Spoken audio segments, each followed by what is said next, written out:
parts. You can even go for an upgrade. It looks like Mr. Cutoff Man needs a new seat cover. Try eBay Motors, pal. Get the right parts at the right prices. eBay Motors. Let's ride. Peerless Energy Systems is Nebraska and Iowa's locally owned and operated authorized solar air compressor distributor. Peerless Energy Systems provides products and solutions for compressed air systems, helping companies in manufacturing, food processing, transportation, auto body repair, car dealers, and more. Driving industry efficiency through service, support, and relationships, let Peerless Energy Systems help you increase efficiency with your compressed air systems today. PeerlessEnergy.com. Email us on the Equitable Bank inbox with whatever is on your mind. Zone Inbox is brought to you by Equitable Bank. We take banking personally. You can get me, Gary, at 1620thezone.com. We want to hear from you on the Equitable Bank Zone Inbox. Adam and Eve is not giving you 10% off and not 20% off or even 40%. Your discount is even bigger.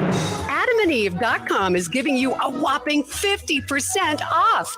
But why stop there? In addition to 50% off, you also get 10 free gifts. That includes a racy item for him, a sensuous toy for her, and something we know you'll both enjoy. Ooh. And 6 extra special bonus items that are sure to rev your engine, pique your curiosity, and even blow you away. And best of all, free shipping, always delivered in discreet packaging. So rethink your bedroom routine. Go to adamandeve.com and enter the station's exclusive code at checkout, free66, and get, you know the discount, 50% off almost any item and 10 tantalizing free gifts. That's free66. Again, free66. Nick Handley here for my friends at DJ's Dugout. Everyone at DJ's Dugout says welcome to Omaha baseball fans. June is a fun and exciting month in Omaha, and we welcome all the college baseball teams, little league teams, and visitors here in town. DJ's can accommodate teams in large groups. Omaha is known for getting a good burger, and DJ's fresh, never frozen half-pound Angus beef burgers are absolutely delicious. DJ's is locally and Vietnam veteran-owned. Dig in at the Dugout. 1620 The Zone. Finally ready to go. The College World Series in Omaha. To the wall and are you kidding me? Well, we took the field on a perfect day. It was right out of a dream. Never seen a sky so crystal clear. Never walked on grass so green. I pinched myself. I couldn't believe I was here. It's just, it's amazing. You know, it's something you dream about in college.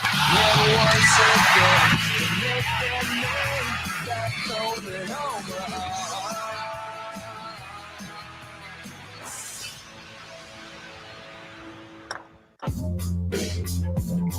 Live from 50th and Capitol Avenue in the Big O. This is Mornings with Sharp and Handley on 1620 The Zone, 1620thezone.com, and 1620 The Zone TV. Now here's Gary, Nick, and Jimmy. I just got 3 things to say. God bless our troops. God bless America. And gentlemen, start your engine!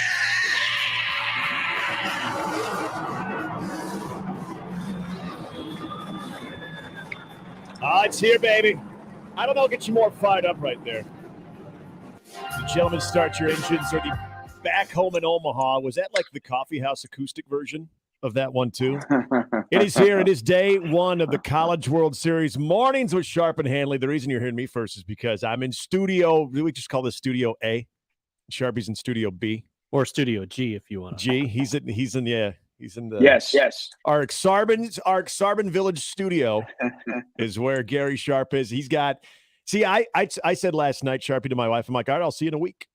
But then I'm thinking, geez, Gary is starting day 1 of the marathon on the broadcast that you'll hear at 1620. As far as the game broadcast starting at 1240, we've got Baseball Village coverage beginning at 10 today. It's the marathon that we love, that we start forgetting what days it is. This is my first go around with this. I got to go all the way back to when I was like interning. And that was back in the days of like Kevin and Michael, and even Kevin and Bob Bruce. When you had hair? I did. I actually had hair back then too. So it's here. It's here. And I mean, did you get your 8 hours last night? I did not get 8 hours. I finished up the prep. I stopped by the Nuggets championship parade, so that's why I look like I'm the unathletic version of Christian Brown, who got Oh, after it. I yeah. think everybody got after it at the Nuggets parade yesterday, including the guy that didn't want to be there. But no, I'm excited. This is for our radio station. We've talked about how important it is for the town, but for our radio station, it's a big deal. We're the home of the College World Series, and it's all hands on deck. And this is our event, and we're an Omaha station, and I'm ready to go. It's a great field. I mean, even if you don't follow college baseball until it gets here, it's 8 teams that are really, really good. There's a bunch of star power. There's guys that in a year, 2, 3 years, you're going to be seeing in the majors. I think this is a really, really good field. I think college baseball is in a good spot. Home runs are up, length of games are down, talent is better, rosters are a little bit older, and the sport, outside of tweaking the RPI, don't move back the season. Don't expand the field to 64. Leave it the way it is. It's never going to be equal across the board. And when you get here, it is kind of equal for 8 teams that are playing, and I'm looking forward to it. And it's a great way to start today. And, it's knock on wood, what stays away, and we'll be good. I'm looking off to my left right now. Jimmy, do not say anything. Jimmy is Mr. Meteorologist. So he's like, well, just hoping for the best. no, That's all. no. And you know what? I mean, the ballpark looks great. Downtown is hopping. We know that LSU is in town. We know Tennessee is in town. We know that Stanford people don't drink, except for wine. They don't do shots. If you've checked the Jello shot board. Yeah, the Roccos, there will be a noticeable absence when it comes to Stanford fans. But, I can't believe you would engage in such. I know, it's such buffoonery there. I mean, come on, have a little class there. If we're going to do maybe a wine tasting contest, then yes, we would be in.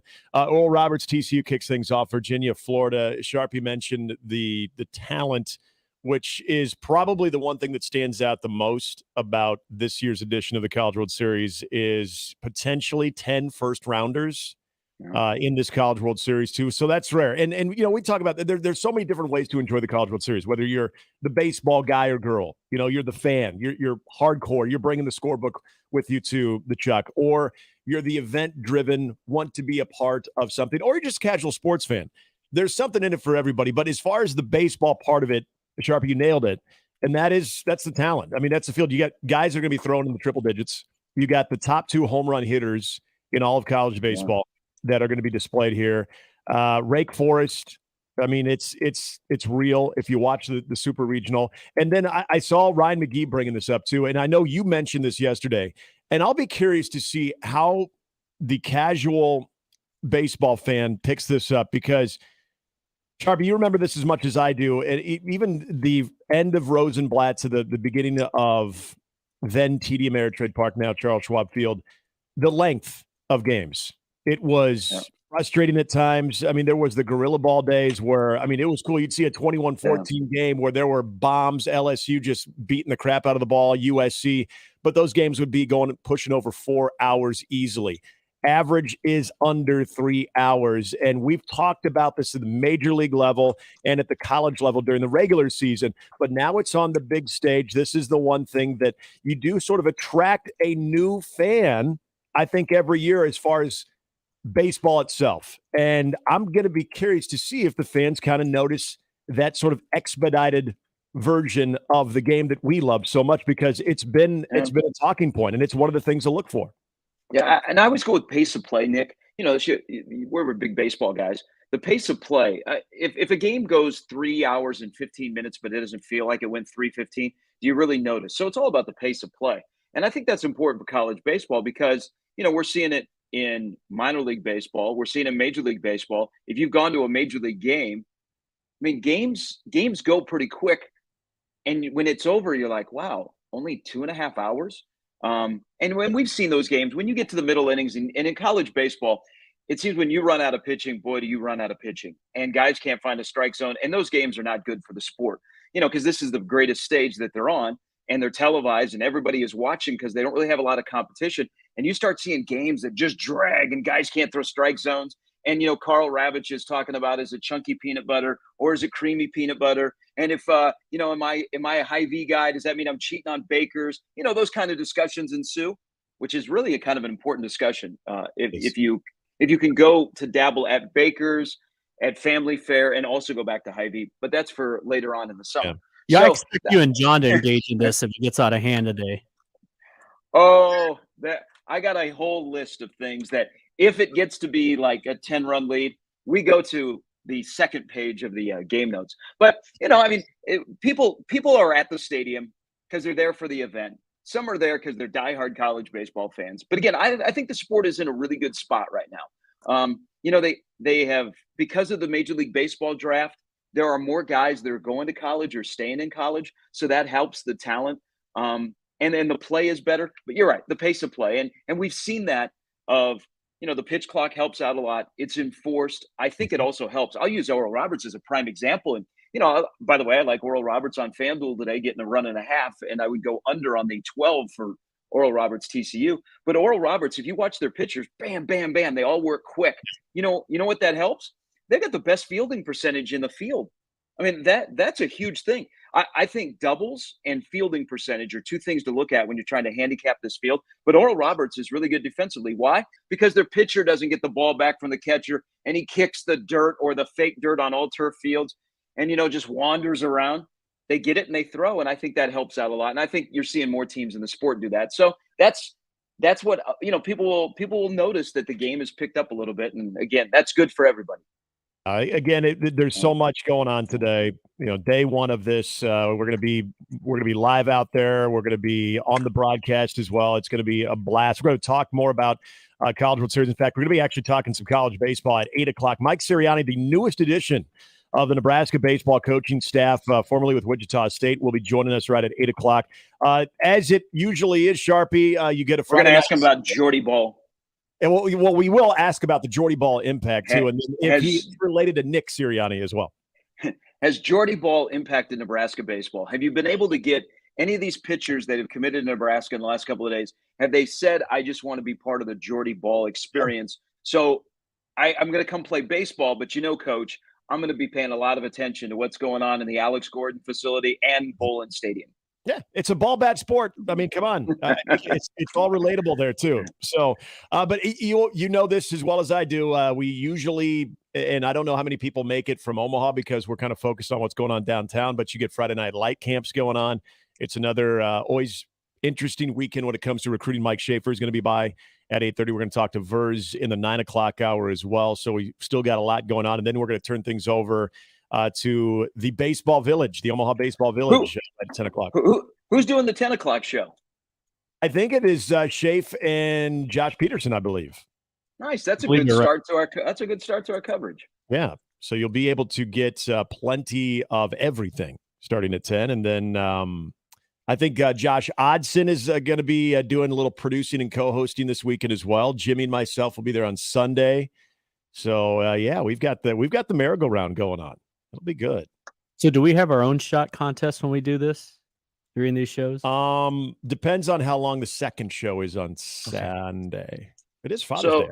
It is. So yeah, happy Father's Day to all the fathers out there, want to be fathers or don't know they're a father. This is what you guys, well, that happens. I mean, I'm not judging here. Sometimes you're just going to work and you get that text message from an unknown number and they say, congratulations. And they're either looking for money from India or they're telling you that you got a kid on the way. Jimmy, here's what you need to understand. When you guys are doing shows at Baseball Village, people love us. So they embrace us and they want to pump their product. So you're going to be hounded by these people. It's like Radio Row at the Super Bowl on the reverse, where instead of like the endorser, the NFL guy or the legend is walking and they want to, tell you about dandruff shampoo, we are the people that they had come to. So people are going to be dropping products off. They're going to want you to taste stuff. And then, of course, they're going to want the cheap. Hey, can you mention us on the radio? And then can you also mention that we're right around the corner? We're in the little back corner of Baseball Village. And also, by the way, we have 6 locations. We open at 8 every day. We close at 10. Can you drop that in there? And by the way, we hope you enjoy the food. So, Jimmy, you're going to have to weave your way through being a good gatekeeper and deciding, is that a good food, good drink, bad drink? And then, you can give them a little love. And then you get your wrist slapped, and then you can move on, and you'll have your College World Series experience. Yeah, what's the I like that. Do we need to pull out the handbook on Plugola? Pail and Pluggle? Is that something that we need handy for this week? Hey, this is what I've learned this week out there, and maybe it's a past history that they don't allow me to go out there and do this anymore. That doesn't exist. Okay, this is like this week, right? This is a circus. This is our state fair in Omaha, and so anything goes. I would just be very careful. Make sure you know all of the sponsors. I'm saying this for a friend. Know all of the sponsors that are on 1620 before you have a hot take on anything, or try one of their products and react in real time. Wasn't there a coffee incident one time? What? You haven't even worked here a year. How do you know about that? You told me. Yeah, it was not an incident. So our good friends at Scooters, I really like Scooters. Okay, there's a during one of the breaks when I put pants on, I'm going to walk across the street to my Scooters here on 67th and Center. They had this is probably 4 years ago. They had a cold brew that they had just put out, and I'm not a huge cold brew fan, but I was willing to try it. And I had an odd reaction because I was not anticipating the taste. And just like John Sterling getting hit by a foul ball, ow, I went, ooh. And so people took it and ran with it. And they thought I hated cold brew. It just was not my style. I got you. But then they came back and they brought the kind of coffee that I like. And so, yeah. So, no, I love Scooters. But we also had a beer incident where one of I think our sponsor of our site at Baseball Village was one of the beer distributors. And one of the hosts on air just said, I can't stand that beer. That beer's awful. Oh, no. Yeah, that's where you just keep your opinion to yourself. Like, So a little inside baseball here. So that happened during a live show between games. And it started like this blow up of a text chain about what went on, what's going on. Hey, we got to make good and all of this stuff. While we're in the middle of doing a game, we're like, whoa, what happened? Like, did the station fall apart? So that's just a little hat tip from a veteran, Jimmy. So, if you want to, maybe there's a sponsor you don't like or you don't like your job, just take the weed eater to them. Just whack that thing apart. Let's say just keep it to the text thread here. Hey, for our people on the stream, can you notice this? I'm a somewhat kind of religious guy. Coming in from my lanai is somebody is watching over the show. Yeah, I will try and block that out for people that are watching stream only. Does this mean we should start talking about Notre Dame while we could? And it's like, do you have a stained glass window there too? Because that's it's very it is very Sunday worship service type look right now, which I actually find very divine, especially on a day like this where we begin the College World Series. We need everything going our way. It's the divine intervention of Johnny Rosenblatt. Too soon now, not at all. You mentioned you were at the Nuggets parade, and by the way, I figured I took you as more of a Chiefs private ring ceremony guy, but we'll get to that here in a moment. 613 diamonds, by the way. So can we now change the shirt to "When is parade" to "I effing want to stay for parade"?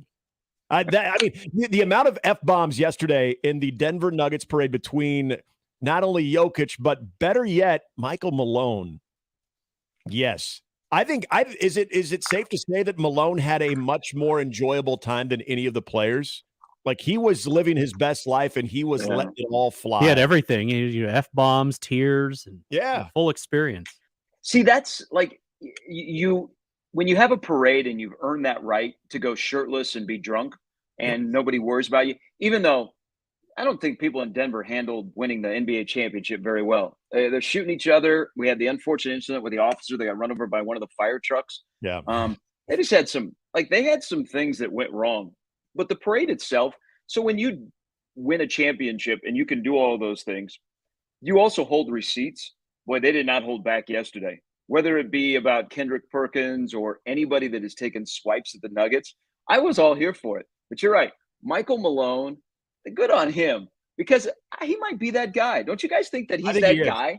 I think he is. Like, away from the cameras, because he gives you a little bit of a glimpse of he gets after it now. Yep. And he's all for his team and he will back up his team. That away from the cameras, he's a guy that is down for Denver, Colorado. And yesterday, man, he kind of rivaled the Kelsey brothers in what he was saying on the mic.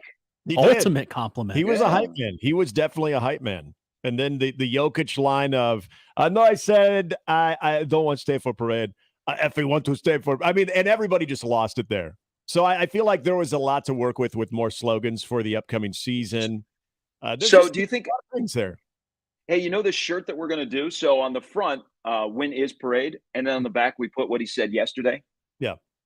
Yep. I think that's how you do it. You just say, I effing want to stay for parade. And we'll present it to Connor and it'll be great. Yeah. And you just, again, you don't need to go like all in on like the, 2023 world champions. You just put like maybe a little circular championship logo there. And then you just have the words on the front and back, because that's what matters more than anything of a championship, is what Jokic said. And it was great. And my gosh, can he just stay here? Can he throw out the first pitch or something? Like, we just need more Jokic. No, I have horse race on Sunday. All right. I got to go. We need you to come down. We need you to come down to Omaha for where's Omaha? I got to go. I find pickup basketball game on social media, even though I hate social media. I got horse race. No. Parade Jokic was really good. I didn't know what to expect, but funny. Parade Jokic was I don't know why I'm surprised. I'm not surprised. I was curious, and he delivered like he does in every game. It was a triple-double of a performance at the parade yesterday. It was so of the four major professional sports, because doesn't Vegas have their party today? Yeah, it's today. Yeah. On a Friday. See, so the hockey players get after it. I remember Jake Gensel telling a story, his first cup in Pittsburgh. They had a player that they lost during the parade route because the player jumped out of, whatever vehicle he was in and like was amongst the fans, like was walking along the parade route and then like went over one of the barriers and actually was in the stand or like in the crowd. And they found him passed out on somebody's like couch, like in their front porch. They're like, oh my, like he was just completely just hammered. We know that the NFL guys get after it, whether it be the Eagles or the Chiefs of late. Major League Baseball, a little bit subdued.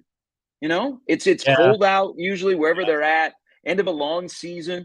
I think in the power rankings of who parties hardest among the four major professional sports, don't you have to go hockey, NBA, NFL, Major League Baseball? Yeah. I know the Royals got after it in 15, but watching the Astros thing last year, I was like, is this really a parade? Guys, this just seems like a picnic. Think about this too for Major League Baseball. After you win each round of the playoffs, those locker room celebrations are pretty amazing. And then when you win the World Series too, I mean, that thing just carries over into the next day. And I think Gary, you're right. The longevity of the season, I think by the time you get to the parade, you probably have kind of hit that party holiday plans. Yeah, because most certain rosters will get after it. Sure. Yeah, guys go to Vegas. Look at when the Cavs won out in Oakland, they stopped in Vegas. Yeah. I mean, J.R. Smith didn't put on a shirt for like 4 days. They stopped in Vegas and partied, and then they flew back to Cleveland. I imagine the Nuggets probably you're going to start to like hear stories a couple of days or a day after they won. They were all in Vegas partying. Like I know the Chiefs were out there, like they took guys out there after they won. So like maybe when you go to Vegas after winning, it's a letdown to have your parade because you've already had your own personal parade. But back to Vegas, like how do you celebrate in a town that always parties? Like how will you notice a difference? Yeah. Like if the parade is going by, does somebody go, oh, it's a typical day in Vegas? The A's are in town. Oh, that's just A's ownership. They're just they're doing a survey of the scene right now. The Formula One has started. Right. It was like when what was that, game 5? Yeah, game 5. Earlier this week when Vegas won. We were wondering, like, does that party sort of blend in? Does that like post game, we just won the Stanley Cup for the fans, just sort of blend into the Vegas nightlife? The parade itself, albeit on a Friday, I think it'll do a much better job of blending in of the regular occurrences that you typically see in Vegas. So they'll have fun. If there's one thing, and you mentioned it, if there's one thing we know about hockey players, they'll have a blast. As far as the overall attention being paid or the attendance specifically for that parade, I don't expect much compared to, say like when Chicago won. And you gave the Gensel story. If you ever want to know how serious hockey players get after it, just Google or go to YouTube and look at Corey Crawford in both Stanley Cup celebrations. Those are epic, and those also show you someone who has very glazy eyes and who's been up for a long time drinking a lot. Yeah, they get after it a little bit different than everybody else. So I would put hockey kind of on its own. I don't even think it's close. I would say NFL, for the most part, is right there. The NBA, I think they've done a pretty good job. And then I think MLB is probably a little distant third there. Maybe we're discounting the power rankings of the NBA because the NBA has more shirtless people. And I think when you're at a parade and you've had a few too many pops, being shirtless actually adds to the celebratory power ranking. Yeah. And there were very few, like Jokic could have taken off his shirt yesterday and it would have seemed like right on brand. Yeah. But if you really like the person that partied the most, and God bless him, I mean, I would too, because you won a national championship at KU last year. You won an NBA championship in your first year. Christian Brown did an appearance last night at a sports bar. It's Tom's Sports Bar in downtown Denver. And there is video out there of he is shotgunning beers. You'd think he was on stage with Luke Combs. He just, I wonder what time he wakes up tomorrow. Yeah. Because he was getting after like 9 minutes a game. But good for everybody. If I win a championship in a major sport or any sport, like we should have parades if you win like an AAU championship. That everything should be celebrated with a parade now. Yeah. If you win, you get a parade. Like you win your Little League championship, you drive around the parking lot along the Keystone Trail at Grover Little League. Yep. Life's better with a parade. I agree. It is. Look what it does to your psyche. Yep. You feel on top of the world. And then you come down. Then you wake up the next day and then you realize, oh, okay. Maybe that wasn't the best idea. I don't need to be Zig Ziglar. I can tell you that life is better with a parade. Again, we got Mike Sirianni, 8 o'clock, 8:30. Mike Schaefer, Matt Verzel is in the 9 o'clock hour. Our lineup is powered by the Rooferees at John Higgins Weather Guard. And again, lots going on today when it comes to our coverage of the College World Series. You can hear the game broadcast, which will kick off the Oral Roberts TCU 1240 is the pregame. John and Gary are going to be on the call, Connor on the field, and then Omaha Baseball Village coverage begins right at 10 a.m. So no crossovers. But when we come back from this, crossovers are going to be not only just bigger and better, but we've got support now too. So that just means the content gets a lot better from what I can. Also, at some point this morning, we have a winner in the most expensive hotel room in Omaha. Okay, good. Now I want you to hold that one, and I want you to tell me about that one because we need to keep tabs of that. We're trying to inform the people when you get here, what you know, and what you can expect when it comes to that. Yeah, I had to refresh the Hilton app a couple of times just to make sure that price for a particular Hilton property in downtown Omaha was right. Oh, Hello. It's going to be hey, this is our state fair. This is when we make money. Feed us, please. Feed us, all you out-of-towners. Don't wreck our city. Enjoy our city. Spend a lot of money, and then go away when the College World Series is done. And maybe later come back and come to our zoo. Yep. And that's be less people then. You hit all of them right there. JTech Construction Zone Twitter feed. Also, you can hit us up at Gary Sharp 1620, at Nick Handley 1620, and then at the Equitable Bank inbox. You can email us at Gary 1620 and at Handley 1620thezone.com. I got that right. You got your own Twitter thing? I'm all over the thing when it comes to the difference between my email and my Twitter. I know that's been I don't even know if I got mine right, but I'm pretty sure I did. People seem to always get it right. They eventually find it. And if not, Nick will forward your email to me because usually it goes to Nick Grimm. So that is still a thing. All right. So we are going to get back into some College World Series. There's a lot of U.S. Open to talk about, including Gary's guy. Gary is 2 for 2 right now with the Oral Roberts take and now his long shot take. But the question I have is, what does Ricky Fowler and Melvin Gordon have in common? We will get to that plenty coming your way. What? Which are 20 The Zone. Mornings with Sharp and Handley on 1620 The Zone and 1620thezone.com with Gary Sharp and Nick Handley.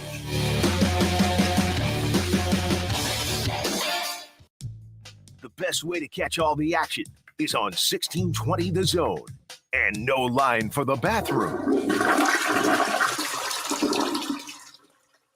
Have you heard the news? Tickets for Less, formerly Ticket Express, has moved to a new office location located near Oakview Mall at 145th and West Center Road, just a few miles west of their former Omaha location. Now, the new office space, it allows Tickets for Less to better serve the needs of customers in the area, and they're still going to provide that high-quality customer service. So head on over to the new Tickets for Less location. It's at 145th and West Center Road for the best deals on tickets to the big baseball event downtown, the Huskers, the Chiefs, and more, or just head over to ticketsforless.com now to save. We're live at Funplex in Omaha asking some experts what the best part of summer here is at the park. So, what do you guys think? Motion Ocean, the slides, the lazy river, splash, double trouble. Whoa, one at a time. Whoa! We got this. Riding the waves of the Motion Ocean. Next, double trouble. A trapdoor drops, and suddenly you're rocketing down a slide feet first. Yeah, but what about music and lights inside Rockin' Rapids? Okay. I guess the experts have spoken. This summer, let the fun drop at Funplex. Get your tickets now at fun-plex.com. Fun fact, did you know gorillas burp when they're happy? Really? I'm glad humans don't have that issue, as it would create some awkward moments. David Ryan Osted here with Osted's Golf. Looking for your happiness on the course? Book your fitting appointment today with Osted's, the nation's top 100 fitter from Callaway, Ping, Mizuno, and Golf Digest. Why get fit? On average, golfers gain 19 yards off the tee and drop their handicap by 10%. Wow, results like that will make any golfer happy. Stop in today or book your appointment on Osteds.com. All burps will be taken as a compliment. Okay, next time you're at the store, I dare you to not think about the unmistakable fresh, clean scent of Irish Spring. Yeah, you heard me. I want you to resist picturing a shower filled with those sensational Irish Spring suds. And if you succeed, well, you got what my gramps used to call resolutitude. Not a real word, but let's be honest, you're probably going to end up leaving with Irish Spring because of its irresistible scent and because you have zero resolutitude. Pick up Irish Spring at Walmart today. As a business owner, you work hard to keep the lights on. At Emprise Bank, we do too. We understand the challenges that growing companies face because Emprise is built for business. Whether you need to borrow capital, finance real estate, or get advice to reach your goals, our commercial bankers are here with flexible financing solutions to make banking easy and to help you switch from your current bank seamlessly. This is the power of possible. Visit emprisebank.com to learn more.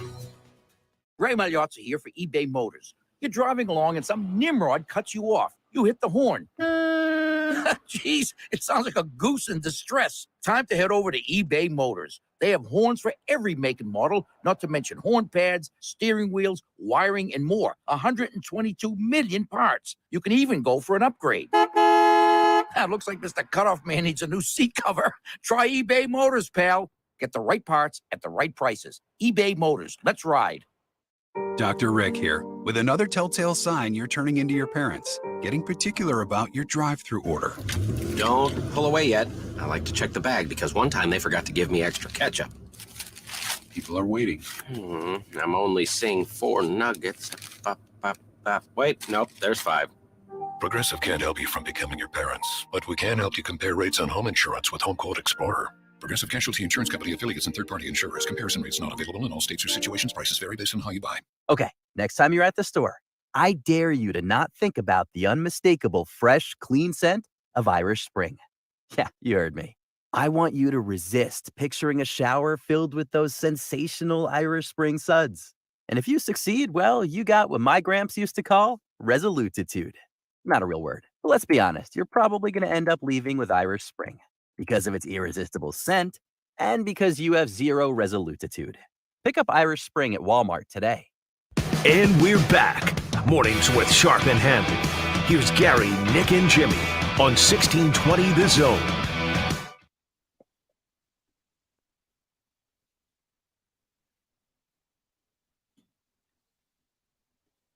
Yeah, I saw the look on Gary's face when I said, what does Ricky Fowler and Melvin Gordon have in common? And I don't know if you know about Melvin Gordon's short game. I don't, actually. I don't know if Melvin Gordon golfs at all. But what I do know is there was a time that unfortunately happened at Nebraska's expense where Melvin Gordon held the single-game rushing record of 409 yards for a week, something that had taken a very long time to accomplish and break. He held that for a week. And then Samaje Perine 1 week later, decided to best him. Now Melvin Gordon finds himself as the third best single game rushing performance against Nebraska. Ricky Fowler had the lowest round ever shot at the U.S. Open for a lot less of a time than what Melvin Gordon had at 62. And then it was Xander Schauffele in the group behind him that decided, yep, I'll do the exact same thing. So Ricky Fowler, Melvin Gordon had their moment of a single round or game record for a very short amount of time before, within not the same day for Samaje Perine, but within the same weekend for Xander Schauffele, within about, I don't know, however long it took to finish that hole. So maybe it was a good 25 minutes that Ricky Fowler held that record, that prestigious record. And in all seriousness, wow, that was as impressive as, I mean, we've seen good Ricky before. That was as good of Ricky as I think I've ever seen. Yeah, you know what? And I jumped on him at 50-1 because he's played pretty well. You know, he has not won since 2019, but he's played pretty well this year. And you know, like when he first burst on the scene, he was part of that young group and he was flamboyant. He was on commercials, but he's got a great personality. I've always liked Ricky Fowler, but you could see that his game was going south and he didn't pout. So that's what I really like about him, watching him play this year, where again, at Jack's tournament a couple of weeks ago, he had a chance on the back nine to win that. Again, 2019 is the last time he won. So I loved how he played. But isn't that kind of like, man, I just had the round of my life at 62. And by the way, a lot of people had a really good round yesterday. I mean, usually in the US Open, we're talking about guys shooting, at least a handful of guys are 80 or more. No. The course was pretty good yesterday. So the course was easy or the golfers were really, really good. But I think there were a handful of guys at the top end that were extremely good. And he was great. But man, you have that for 15 minutes and you walk off the course, you sign your card, you're about to do interviews, and Xander Schauffele shoots a 62 as well. And you're like, dang, I can't catch a break. But I love what Ricky did yesterday. It's a great story. And I'll be curious today. They will adjust at LA Country Club. The pin placements will be a little bit different. So I expect the scores to go up. But, man, guys dominated that course yesterday. Even with a whiff on 18 by Rory, he shot really well. He shot a 65. DJ was great. DJ was really good. Yeah, I don't know. Should we be disappointed or should we praise that we had two guys break Johnny Miller's record that had stood forever from Oakmont? I think it was good because you still saw that course had major difficulties. I was watching the Finau, Spieth, and Cantlay group, and the rough.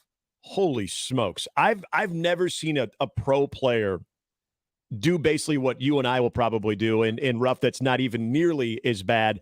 But where you kind of getting a little bit of the thicker stuff. You see this a lot at Indian Creek when especially as they start getting a Pinnacle Bank Championship and they start kind of getting that thing a little bit more lush and thick, where you feel like whatever club you have in your bag, you're still not going to reach the green because it just hammers your club down. Like I saw Spieth do that. I mean, there was a lot of issues, and I saw Justin Ray put this stat out that the reason you probably still saw some higher scores because you were being penalized when it came to getting into the rough. But the tour average right now of hitting fairways is 58%. Yesterday, the average of hitting the fairways was 68%. Or I'm sorry, 66%. So you did have a lot more fairways being hit. So that's probably why you did see a little bit better approaches for, especially in the morning groups, minus DJ and Rory. The morning groups were a little bit more dialed in because of the conditions, but you could still see plenty of examples of different golfers getting themselves in trouble just a little bit off the fairway where that rough just kicked their ass. Yeah, see, that's like the balance of this tournament is supposed to like challenge you and it's supposed to be stupid hard. And the weather I think impacted a little bit yesterday as well. I don't know that I liked yesterday because there wasn't a lot of shot variety. Like in the US Open, I want to see guys use every club in their bag and have to work with their caddy to figure out shots. And I didn't feel like that was yesterday. And again, this is golf and they're going to adjust the course and it won't be probably as easy as it was yesterday in terms of pin placements. but I was kind of disappointed. I want carnage. I watched the U.S. Open to see chaos, and for balls that you go like, man, that's a great shot, and the next thing you know, it's on the fairway or on the green, and it is rolling almost all the way back to you where you just shot from the green. So it's the balance of, man, Ricky and Xander were great. DJ was fantastic. There were guys, even Scotty Scheffler, who had some putting issues. He's hanging around. He shot a 67. Man, come on, USGA. I want chaos. I want guys to crumble. I want guys to fall down in the fairway in a fetal position, going, please no, or tossing those clubs into the lake. I didn't get that yesterday, but maybe the balance is I got to see two incredible performances. Because let's be honest, just for a moment, all of us hackers out there that we go to Benson and we shoot under par and we're like, man, the Corn Ferry Tour is coming in August. Maybe I can play on it. Guys shooting 62. They shot 62 at a major that is, in terms of the setup, is supposed to be the hardest major. The great Roy McAvoy did in Tin Cup, but there was no mention of that during the I was kind of disappointed that they did not lean into that a little bit. I get it. Tin Cup's not a real story, but come on. Roy McAvoy did it in his second round at the U.S. Open, and there's just no mention. That's just disrespectful to Tin Cup, but I digress. I will say this, too, for you kind of brought it up with how the course plays out the next 2 days. And I was listening to the commentators. By the way, I don't know where you're at with NBC's coverage, and TNT had a lot of it before it turned over to NBC. They're doing this weird drone angle and camera. I do not like it. And a lot of the lack of TrackMan and trace on a lot of the shots, I got to admit, I'm a big fan of that. There was a noticeable absence on certain groups, especially if you went to usopen.com and followed some featured groups. There were some goofy things that I feel like, remember when Fox had it at Chambers Bay? That was their big inaugural U.S. Open that Fox is going to lay out, and they tried to do a couple of goofy things like that. I like the NBC crew. I think the guys that are actually the commentators are fine, and I think they do a good job. I'm actually becoming a bigger fan of Smiley Kaufman, but some of the camera stuff that they're doing, if this is experimental, let's just leave it at that. So did you like it when they started at Augusta with CBS? I did. It was, and I don't know why, because it was easier to follow. Like, you could follow shots with that one. For some reason yesterday, I had a tough time, and maybe it was because they were getting behind the golfer too much and not getting overhead as much. But there were times that I couldn't even see where the hell their ball was going. I saw the guy got a swing, he's staring it down, but I have no clue where the ball's going. Yeah, first of all, it always amazes me that the person that is shooting from that angle is able to track the ball immediately. Very, very rarely do you see a ball that is hit, and when they show that wide shot, the ball is not in the frame. So that always is like, wow, that's impressive from that cameraman. I don't know. I think golf. So who are we looking at for the viewers of golf? Are we looking at the, you and I and Jimmy and all of us that play golf, that beat around the back nine on weekends? I mean, are we watching so we want a certain type of coverage, or are they trying to attract that person that, they want to watch, but they realize that maybe golf isn't the best on TV, and they're trying to get them with, man, this really cool technology. Now, you can overthink things. You brought up Chambers Bay, which is a prime example of Fox overthinking things the first time they do the U.S. Open, and that was just a disaster. And when your hardcore golf fans are like, stop, right, Buck, stop, Fox, stop. We don't need the introduction of the hockey puck tracing into golf. Right. I don't know. It's a balance, because you want to set yourself apart so you make it a major look meaningful. I guess I didn't have a problem with it. If it becomes too cumbersome, here's my thing. When I watch golf, I want to see the leaders. I want to see every shot. And then you know what? If there's some other stories that are not on the front page of the leaderboard, I want those followed as well. But my leaders, I want to see every shot they take. And if you're giving me that, I'm okay with all that extra, fluff stuff. So to speak. And I think to be fair, I think they did that as far as covering the leaders, and I would agree that's probably first and foremost going to be the most important ththing. And maybe especially in the first couple of rounds, there's a little bit of what you're saying of trying a few new technical tricks, visibility tricks, so we can make it a little bit different and maybe see if that appeals to a different sports fan that we're trying to get a little bit more into golf. Sure, there could be something to that. I'll be curious to see it as it gets sort of buttoned down on Saturday and Sunday when you get the field cut down in half and how that looks. But kind of getting back to what they were talking about with Ricky and Xander in the day that they had, and to your point about how the course now plays out, the weather should be okay pretty much all week, but the pin placements and how these greens are tiered, like multiple tiers, this is where they were talking about. Don't expect Ricky Fowler, Xander Schauffele to come out and be even firing like a 5 under. Like if you're shooting right around even par today, you're going to. I mean, you did all the heavy lifting yesterday. Now it's time to just kind of hold on. The question is, can somebody else just go on a heater and just kind of play out of there? Regardless of the pin placement, that's really the drama. But there are enough guys that are kind of lurking behind Ricky and Xander, and to their credit, those guys like Scotty Scheffler, DJ, we know he's no stranger when it comes to major competition, but also you brought up Ricky's, his recent consistency, which is important, but he's also shown that ability to be a little inconsistent. So is Xander Schauffele, especially when it comes to putting. So could those guys fall back at all today? There's still a lot of drama to unfold, and I think there's still a lot of frustration that could take place at that country club. Well, look at Max Homa. I know Adam likes Max. He's playing, Southern California guy playing right there in Los Angeles, where he's not on that course, but at Riviera's had success. He shot a 68, and that's not even the lead. Like a 68 in the U.S. Open. I want to go back to your question and this discussion about coverage. So here's my only thing about the coverage of the U.S. Open yesterday is the way it's set up. So you're on the West Coast, and we do get primetime golf. But yesterday was a tough day for Dan Hicks and the crew because the leaders, the big names and the leaders were done early. Yeah. So you had the 62 that were posted within 15 minutes of each other. And then they're done. That final stretch of their coverage was really, really rough. But man, that's what, if I'm tuning in for the US Open, so this is just the Thursday and Friday of coverage of when I'm watching this particular major. Isn't the coverage, once you get past of who's in the lead and some of the big names, isn't the other part of the US Open of, hey, give me the stories of those guys that qualified among 10,500 entrants. They made the final 156 for the first two rounds because they're probably not going to be get savvy after the cut lines established. And that was because even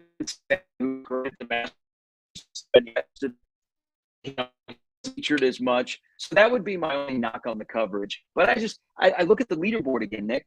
I mean, Max Homa shot 68. DJ shot a 64, and it's like, oh, but he's not in the lead. We're in a U.S. Open. It's just that just shows you how great Ricky and Xander were. And you know what? And to a point that you made a little bit ago about Ricky, he saved himself a couple of times. I mean, he was it on 8? He sailed one far right, and he was able to save himself. So that's why he birdied that one. He was lost in the woods, and he birdied that one. So that's why, like, if you've watched him this year, in the past, when you sail one right, boop, you're done. Yep. He has done a better job of recovering, and I'm wondering how much like a guy like Butch Harmon has helped his overall game.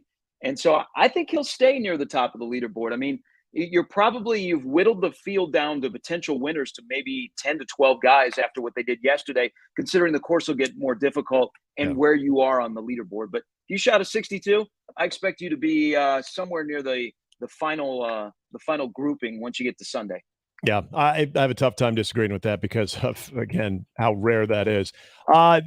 When we come back in the 7 o'clock hour, Dion, more from the Joel Klatt, Deion Sanders interview that is now being compared to something that Scott Frost said. I'm sure everybody's heard it by now. We will discuss that. But before we hit the break, want to go to Nebraska ball. Mike, who wants to weigh in, talk a little downtown Omaha this time of the year. What's up, Mike? Yes, I do. First of all, as natives, we know for these 2 weeks, it's not our city, and it's not my downtown, and we stay home. And first of all, if you're at M's, Gary, I'm disappointed in you because nobody reached out to me a couple of nights ago. If you went to M's, you can let me know. Oh, you didn't tell him that you're at M's, Sharpie. No. It was a date night, Mike. Oh, then do your thing. 'Cause that's the right place to go. Because I won't see her for like 10 days, so we had a If we're local and we're complaining about people coming in, there are places to go downtown that aren't that are a little further out of the way, What do you got? that are in that price range that you can go to. Plank's one. And also, I want to let people know that we have really good pizza in this town. Zero's at the top of the list. And that's right there. hang up on him. Oh, stop. This is me we're talking about. Oh, jeez. All right, continue. This is It's right down there for the kids. If stick to want wrestling.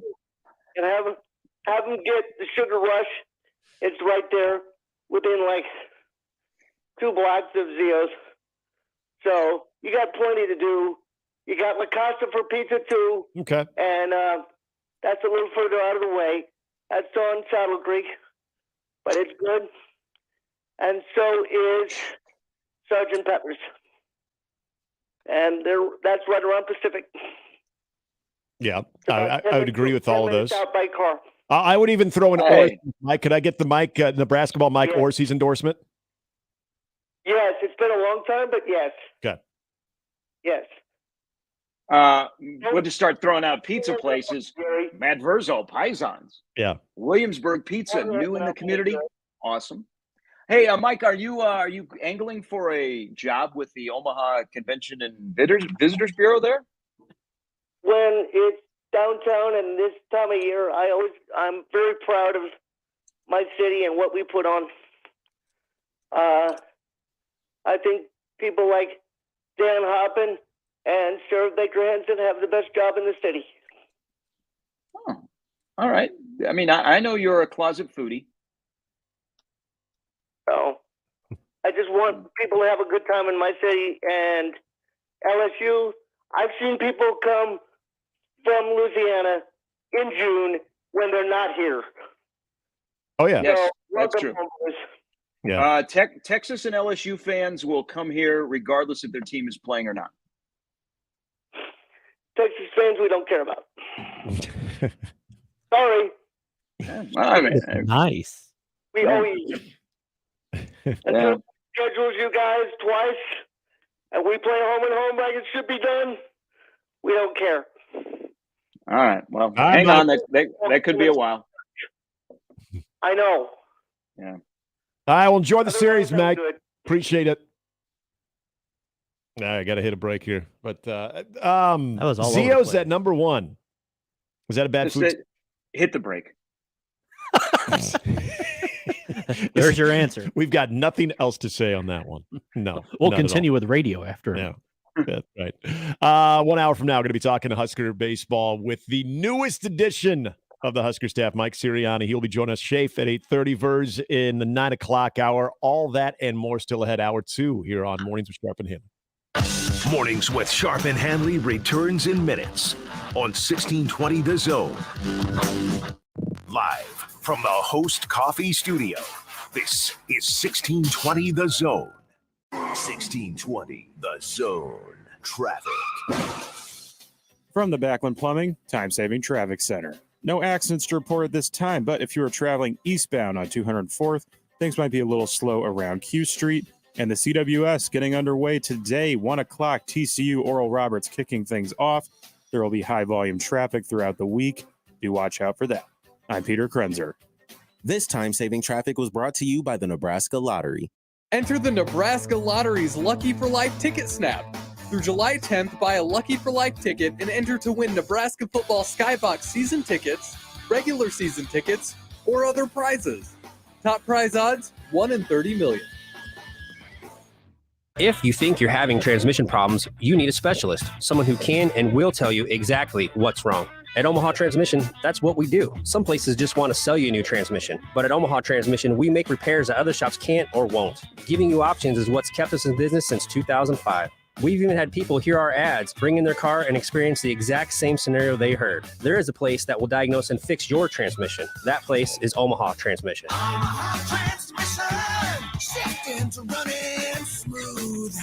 Hey everybody, it's Michael Smith for Ted and Wally's Ice Cream, ultra premium ice cream. Of course, you can find it in the old market and in Benson as well, right next to Taste of New Orleans. One of the great things about Ted and Wally's is they work with local artisans. We're talking producers, farmers, and chefs to make sure they make the best ice cream for you. Over 3,000 unique flavors over 35 years. Ted and Wally's has ice cream for you. Call ahead, get yourself a half a gallon or maybe a quart so you have it at the house when you need some ice cream. And when you need ice cream, almost every single day. Swing by Ted and Wally's, whether it's in the old market, the original location, or in Benson, and grab yourself one of 3,000 flavors. And another thing about Ted and Wally's is they have keto-friendly ice cream. You're looking for an ice cream that's low fat? They have that as well. Whatever you're looking for when it comes to ice cream, they have a variety for you, including one of my favorites, just the plain old vanilla. Check out Ted and Wally's 2 locations in the old market and in Benson. And when you go, tell them Severe sent you. During the CWS, celebrate the college baseball championship with Templeton Rye. It's whiskey for the strong-spirited with an all-star lineup of 4-year, 6-year, and 10-year reserve. Templeton Rye is crafted with a strong community spirit, the perfect way to celebrate your favorite team. Templeton Rye, whiskey for the strong-spirited. Available near you. Get ready to experience the excitement of college baseball's championship series in Omaha with Tickets for Less. Use promo code THEZONE to get exclusive savings on tickets for this year's games at ticketsforless.com. Shop the best selection of tickets with no fees and save at ticketsforless.com. As a business owner, you work hard to keep the lights on. At Emprise Bank, we do too. We understand the challenges that growing companies face because Emprise is built for business. Whether you need to borrow capital, finance real estate, or get advice to reach your goals, our commercial bankers are here with flexible financing solutions to make banking easy and to help you switch from your current bank seamlessly. This is the power of possible. Visit emprisebank.com to learn more. It's the final weekend to save during 42 Degrees Father's Day sale. Come see a great selection of our certified premium e-juices and disposables on sale. Disposables starting at $12.99 and premium e-juices starting at $14.99. With name brands like Elf Bars, Lost Mary, and Monster E-Juice. And 42 Degrees new lower pricing. Plus the most knowledgeable, friendly, and professional staff. Why shop anywhere else? Stop by any of our 9 locations and save big. 42 Degrees. By your mom's house. Ray Magliozzi here for eBay Motors. You're driving along and some nimrod cuts you off. You hit the horn. Jeez, it sounds like a goose in distress. Time to head over to eBay Motors. They have horns for every make and model, not to mention horn pads, steering wheels, wiring, and more. 122 million parts. You can even go for an upgrade. Looks like Mr. Cutoff Man needs a new seat cover. Try eBay Motors, pal. Get the right parts at the right prices. eBay Motors. Let's ride. The 2023 Men's College World Series plays here on 1620 The Zone and 1620thezone.com. Presented locally by Woodhouse Auto Family and Triage. Every pitch, every hit, every game. Also brought to you by Patera Landscaping and Heartland Family Service. Don't miss a minute of Omaha's biggest event, the 2023 Men's College World Series on 1620 The Zone and 1620thezone.com. Tickets for Less. Best seats, best prices, no per-ticket fees. Ticketsforless.com. KOZN Bellevue, Omaha, Council Bluffs. This is 1620 The Zone. And we're back. Mornings with Sharp and Handley. Here's Gary, Nick, and Jimmy on 1620 The Zone.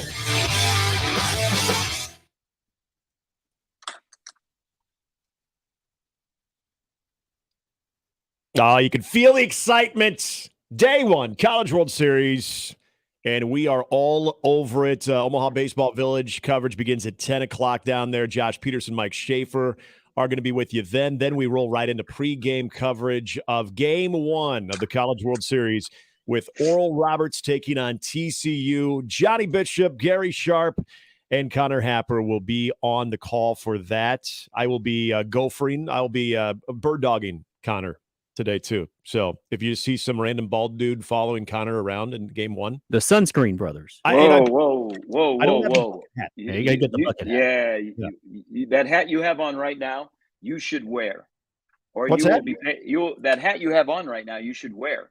You'll be paying for it if you do not.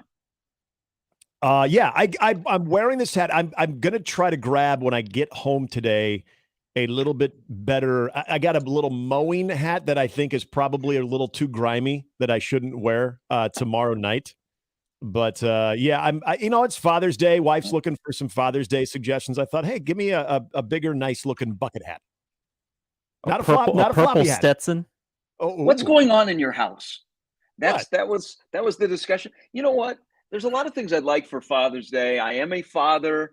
I love it. You know what? I've been staring every time I go to Osted's Golf. I look at that bucket hat. Yeah. And I'm like, you know what? On my bald dome, that would look pretty good. Yep. That's all I want. I just want your love, your friendship, my TikTok partner, and a bucket hat. I feel like that is all the other things you mentioned, that goes without saying. I did mention last night, I said because I think I got her a massage for Mother's Day. Said if you wanted to do the massage like thing, you did it, or you got someone else to do it? I think she thought that I wanted like a massage at like a place, a reputable place, by the way. But I said, no, we got the little gun. This guy in the back of his truck. The little massage gun. I'm like, you could just massage gun me for 30 minutes and I'd be happy. And give me a nice hearty breakfast on Sunday morning. I'd be very happy. I'm simple, man. I'm a simple guy. I'm not going to get the golf round in this weekend. So I'm just massage gun me for 30 minutes. Yeah, massage gun me for 30 minutes. And you can take that however you want to. How come I didn't think of that pickup line when I was 21? I'll provide the gun, you provide the massage. Now, so back to your mowing hat. Mm-hmm. I think as guys, I think we all have a couple of things when we got yard work. Like you have a particular pair of shoes that are just mowing shoes. And they're green now. They're grass stained, they smell. They never go inside of the house. They always sit like right on the steps in the garage. Yep. You have them and you only wear them for that purpose. Do we all have the hat that has the sweat stains on it? Either it's a hat that you work out in, that you run in, you play golf in, or you mow the lawn in, that you would never wear out in public, and your wife or your significant other would like you to look away and they're going to throw the shoes and the hat away. Don't we all have that, right? I'm not alone in this, correct? Okay. No, you're not. Just checking because I'm wearing today, because this is one of my favorite golf hats. It is filthy. It smells so bad, and it now has the sweat stains on the side. And of course, the inside of the bill is just a mess. I mean, you could blacklight it and it would be very disgusting, which would also be very awkward. Yeah. But I keep this close because I'm afraid that somebody's going to look at it and go, oh my God, and toss it in the trash. And I would be crushed. It would almost rank right up there when my cat got kicked in the head when I was 8 years old. Yeah, I love my floppy mowing hat. It's disgusting. It smells. And then I love it. It fits like a glove. It's great. It's an old friend. And then I have my at one point, I think they were royal blue running shoes. They are now powder blue because they've been just sitting outside in the sun. There was one day that I put my shoe on. Thank God it didn't feel like a pinch, but I felt a little lump. So I took the shoe off thinking that there was like a rock or something. That was a spider. Just chilling out in my shoe because it never goes inside. And the spider was looking for a home. But none of those, the shoes I don't even think I could leave my driveway with. And the hat is probably going to attract some type of weird species of bugs that we don't even know about. One time I tried to bring the hat in and hang it on like a little hook in the hallway, and it immediately smelled. It's like a combination of like sweat, maybe even a little gas somehow. Yeah. But you got to have those. Well, and you also like tying this back to baseball. So TCU, they've been on this run where they're unbeaten in the postseason. And at one time they were 23-20. We were talking to Kirk Sarlos the other day, and they turned their season around. And you could dive into guys started to play better, and Taylor, who is a first-round draft pick, their third baseman, who's got a Don Mattingly type left-handed swing that is just beautiful. Their turnaround actually was they decided to start wearing their BP tops. So they're wearing their batting practice tops, and I swear to God that some of those looking at yesterday in the open workout are crunchy. They are sweat stained. Guys are superstitious. They don't want to. They don't want to wash them, and so they actually walk into the dugout on their own. Or when you hang them up, it's just nice and stiff. Yep. So it's you pulled off the hook and it still stays upright. Yeah. So stay away from their dugout, Nick. Is what he's saying. Oof. I don't have that game, so I'm good. Oh, I guess I'll just let Connor do that one when he emerges. I'll just watch you from dugout. afar. Yeah. See what you do. Yeah.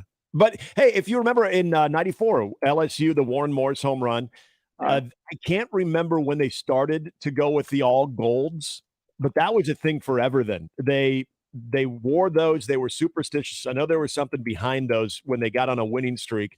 And so they wore those throughout the College World Series. And then if you look at a lot of their appearances, at least at Rosenblatt, a lot of their appearances afterwards where they went on to win more national championships, it was always those gold tops. That was like kind of their big game golds. But it started in that 1994 season in the Warren Morris walk-off. So baseball players are a bit superstitious. Just wear the purple in Omaha, please. Yeah. I think they've kind of gone back to a little bit of the purple. If they did the gold, I think it'd be pretty sweet because that was one of my favorite sports memories that I ever got to witness ever. I mean, in person ever. And that was the Warren Morris walk-off home run. That game, Man, if was anybody it really remembers that game- 94? It's been that long. I remember watching it like it was yesterday on TV.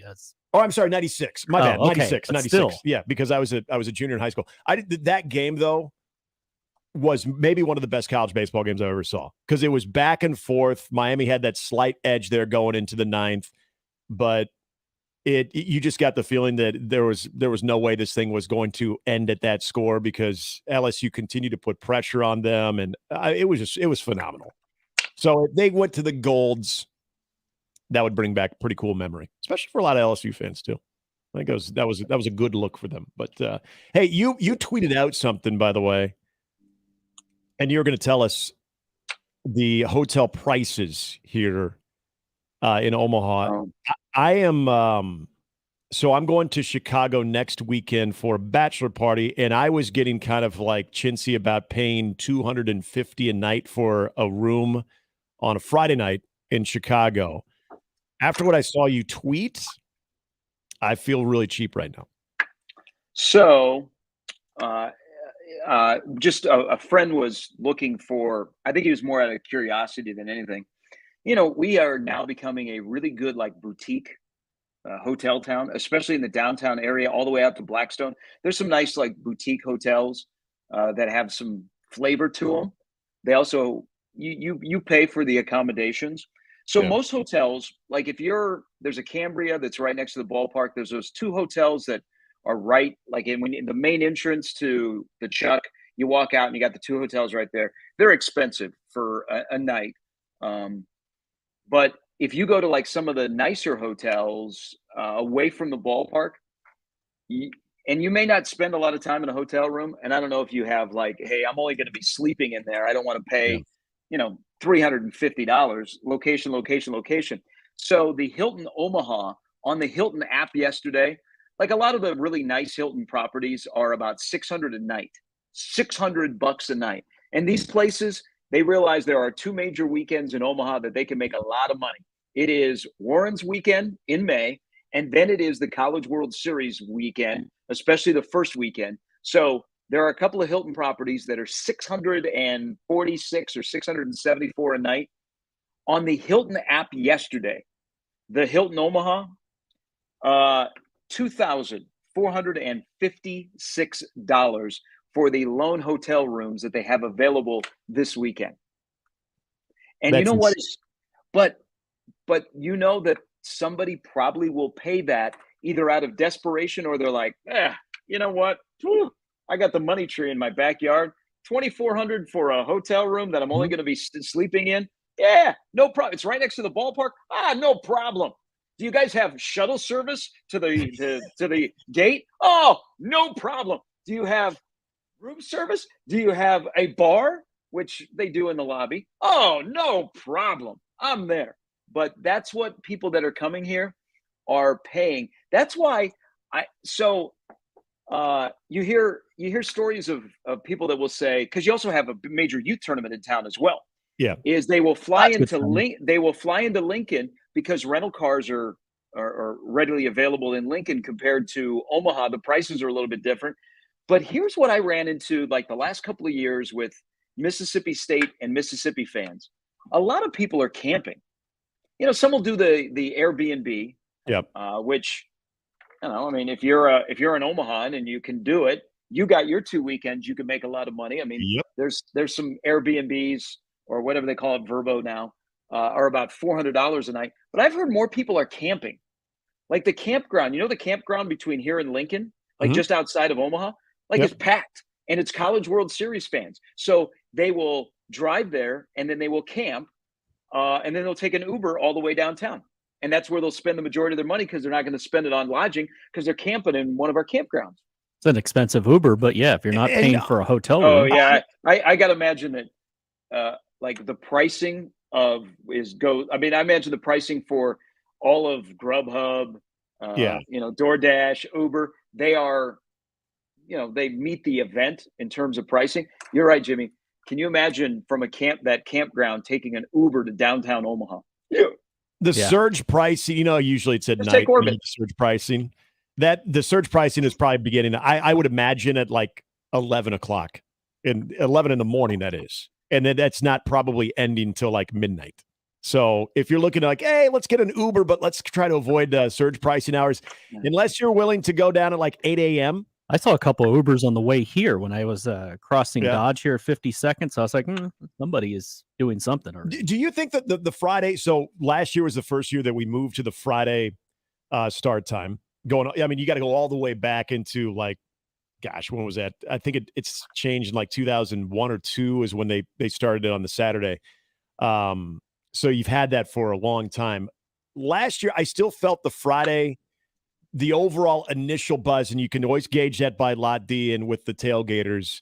I still felt that Saturday was still the bigger day than Friday. I was curious to see if Friday would kind of be a little ramped up early on. Now, during the day, it got bigger, as you would expect, as people are getting out of work. But I was curious if people would take that Friday off and make Friday that first day much like it was when Saturday was the first day. But I still think Saturday was kind of was a zoo a lot more than what Friday was. But I'm curious if maybe now you've had a year to adjust to that.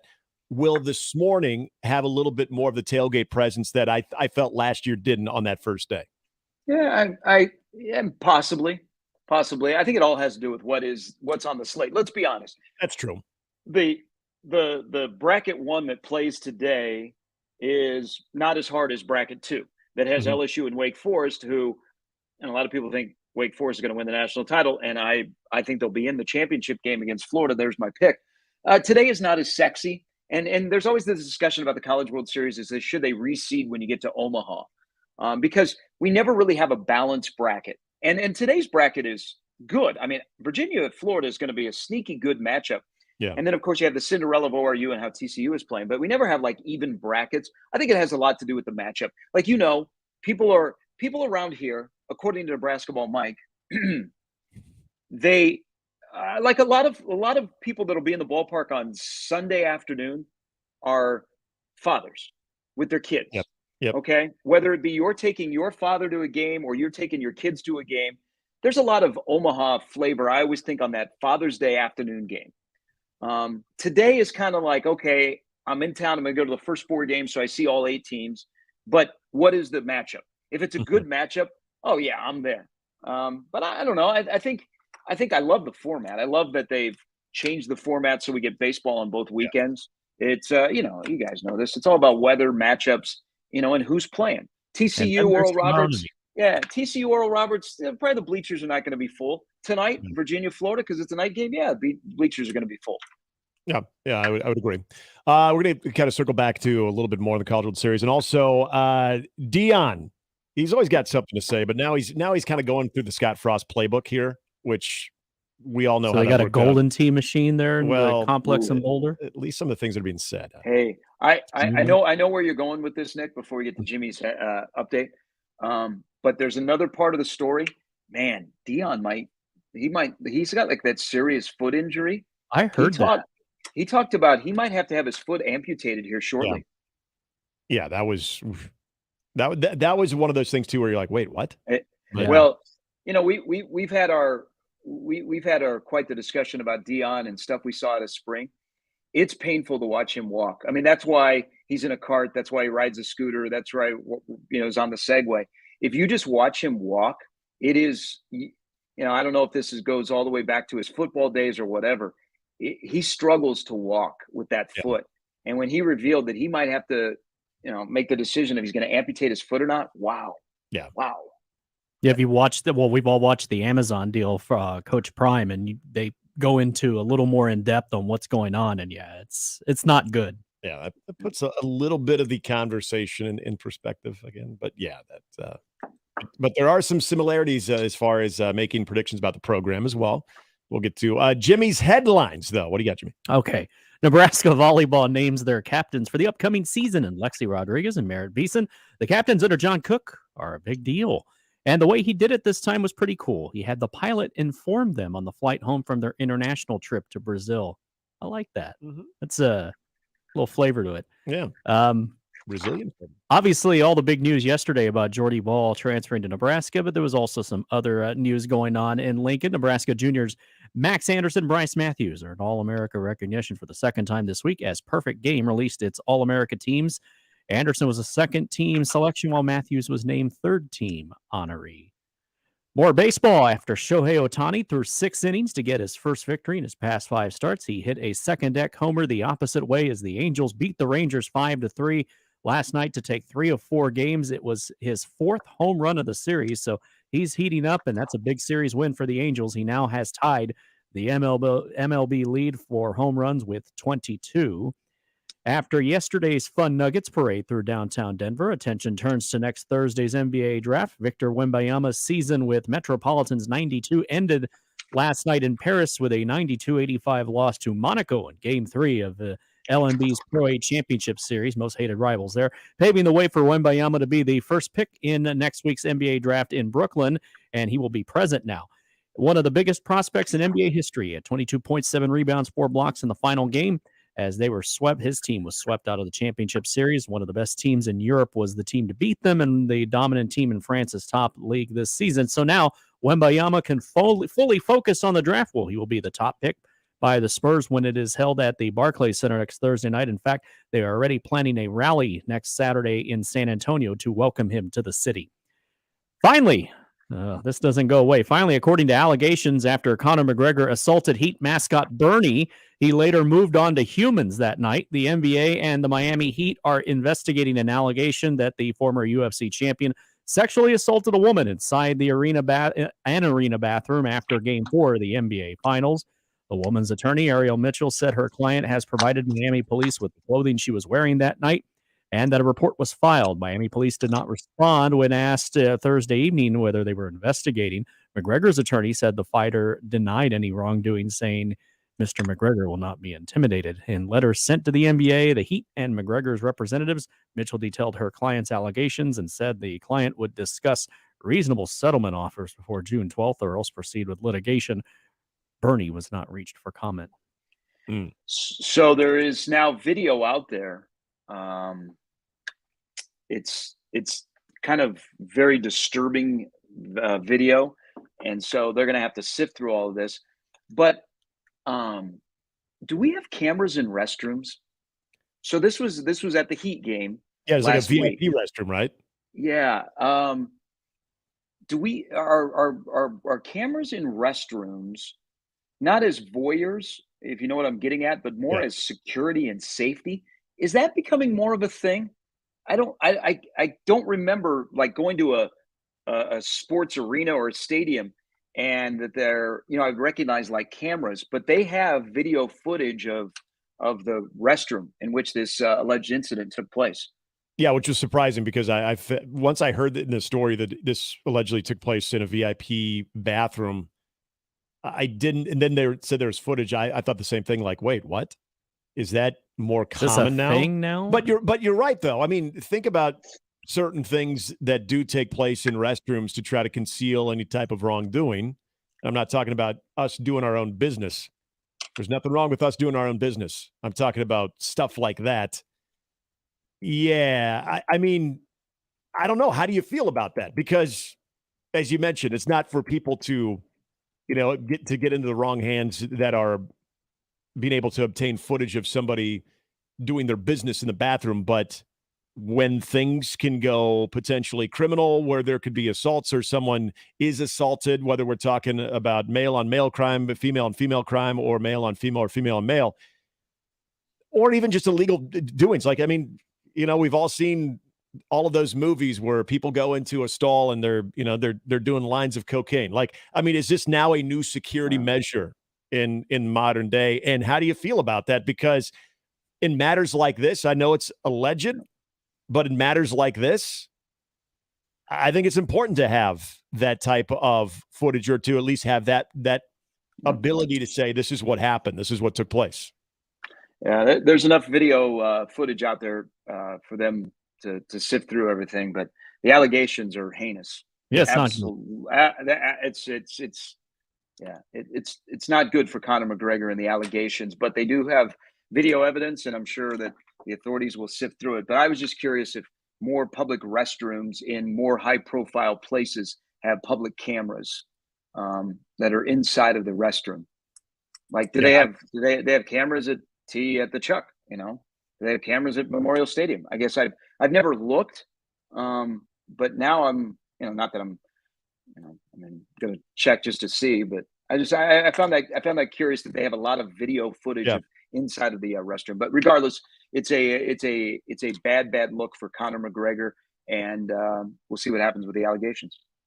And the other part of that story too, I know you mentioned a lot of different people are sifting through that. Now, he was a guest of the Miami Heat, so I know you had basically every party have to release a statement, including the Miami Heat, NBA, and UFC.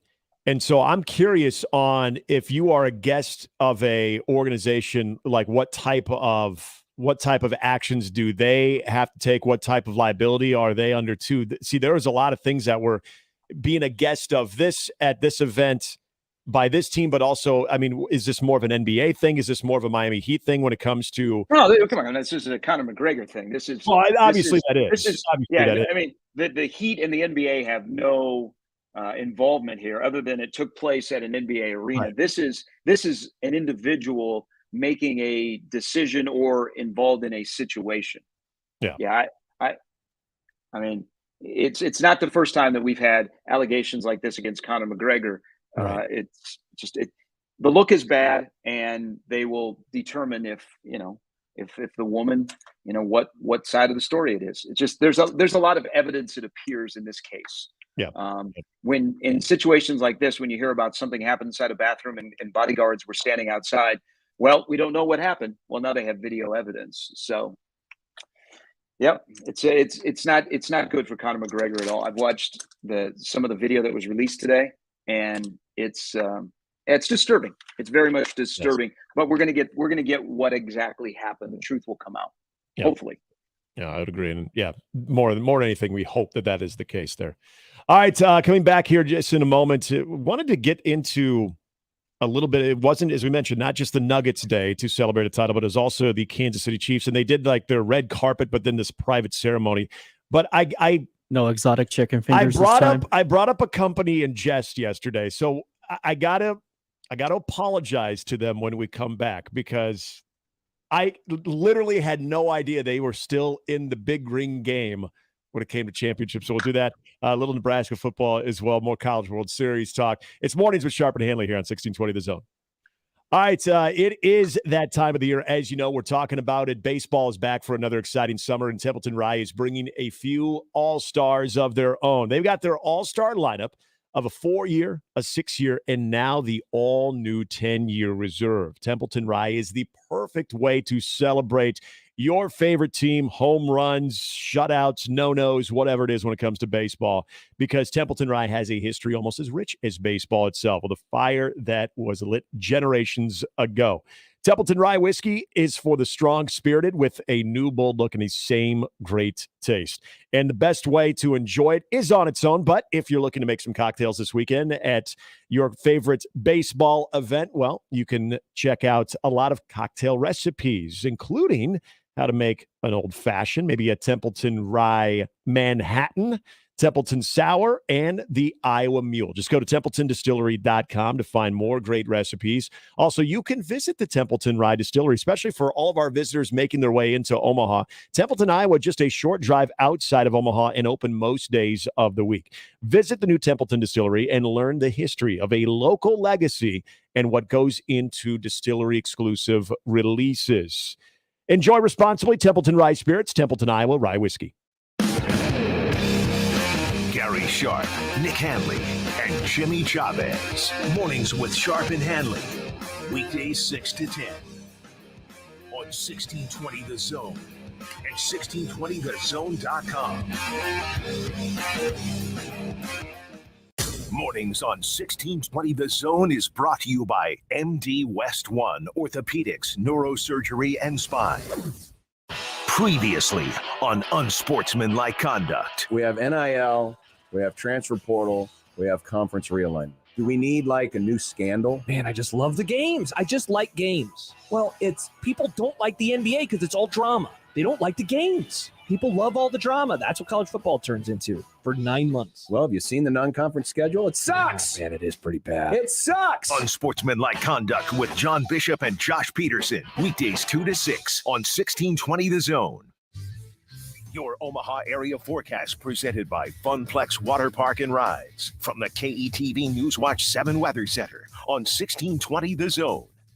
Hot and hazy again for your Friday with increasing clouds into this afternoon. High today in Omaha near 91 degrees with light southeasterly winds. Expect a 20 to 30% chance for pop-up storms and showers after 4 p.m. This could include an isolated storm in the Omaha metro just in time for the second game this evening at the College World Series. Tonight, 30% chance for thunder showers, mostly cloudy, warm with a low of 66. I'm meteorologist Caitlin Harvey with KETV Newswatch 7. Are you sick of spring allergies and itchy contacts? Get rid of them today at KuglerVision.com. 1620 The Zone. Traffic.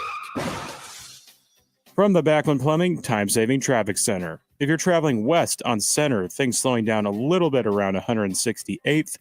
And no accidents reported this time, but CWS kicks off today. Oral Roberts, TCU at 1 o'clock. Traffic and congestion will be picking up throughout the day and week. I'm Peter Krenzer.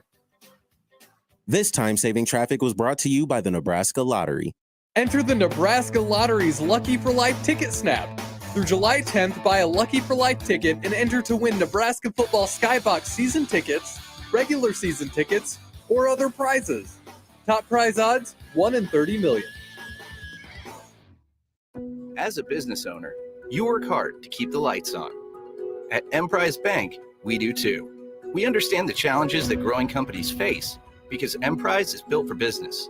Whether you need to borrow capital, finance real estate, or get advice to reach your goals, our commercial bankers are here with flexible financing solutions to make banking easy and to help you switch from your current bank seamlessly.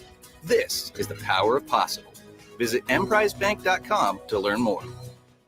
Ever walk through a door and see all the trucks?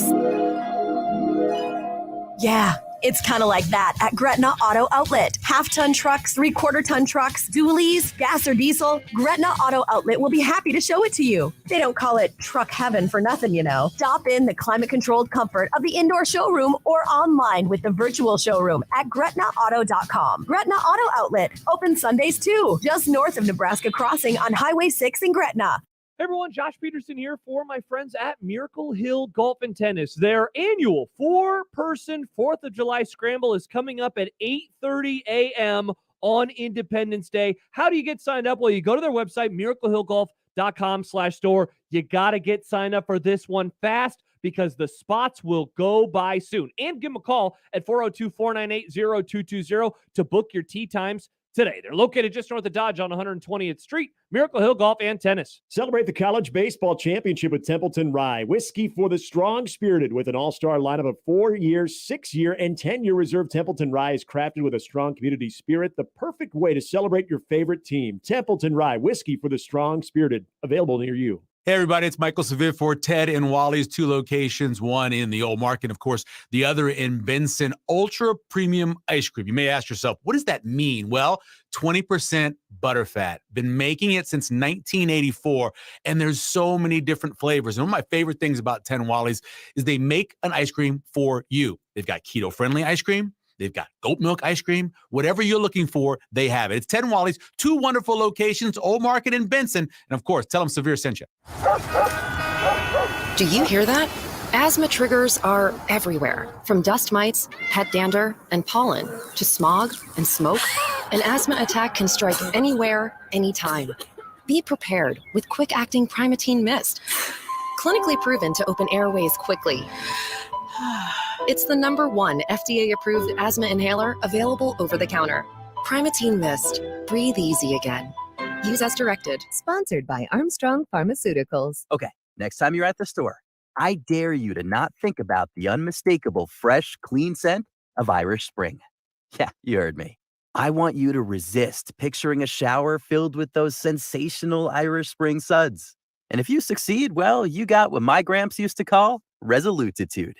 Not a real word, but let's be honest, you're probably going to end up leaving with Irish Spring because of its irresistible scent and because you have zero resolutitude. Pick up Irish Spring at Walmart today. Get ready to experience the excitement of college baseball's championship series in Omaha with Tickets for Less. Use promo code THEZONE to get exclusive savings on tickets for this year's games at ticketsforless.com. Shop the best selection of tickets with no fees and save at ticketsforless.com. Make the right call, fans. The Rooferees at John Higgins Weather Guard. The Zone Hotline is powered by 42 Degrees. The Source. By your mom's house. Now back to mornings with Sharp and Handley on 1620 The Zone.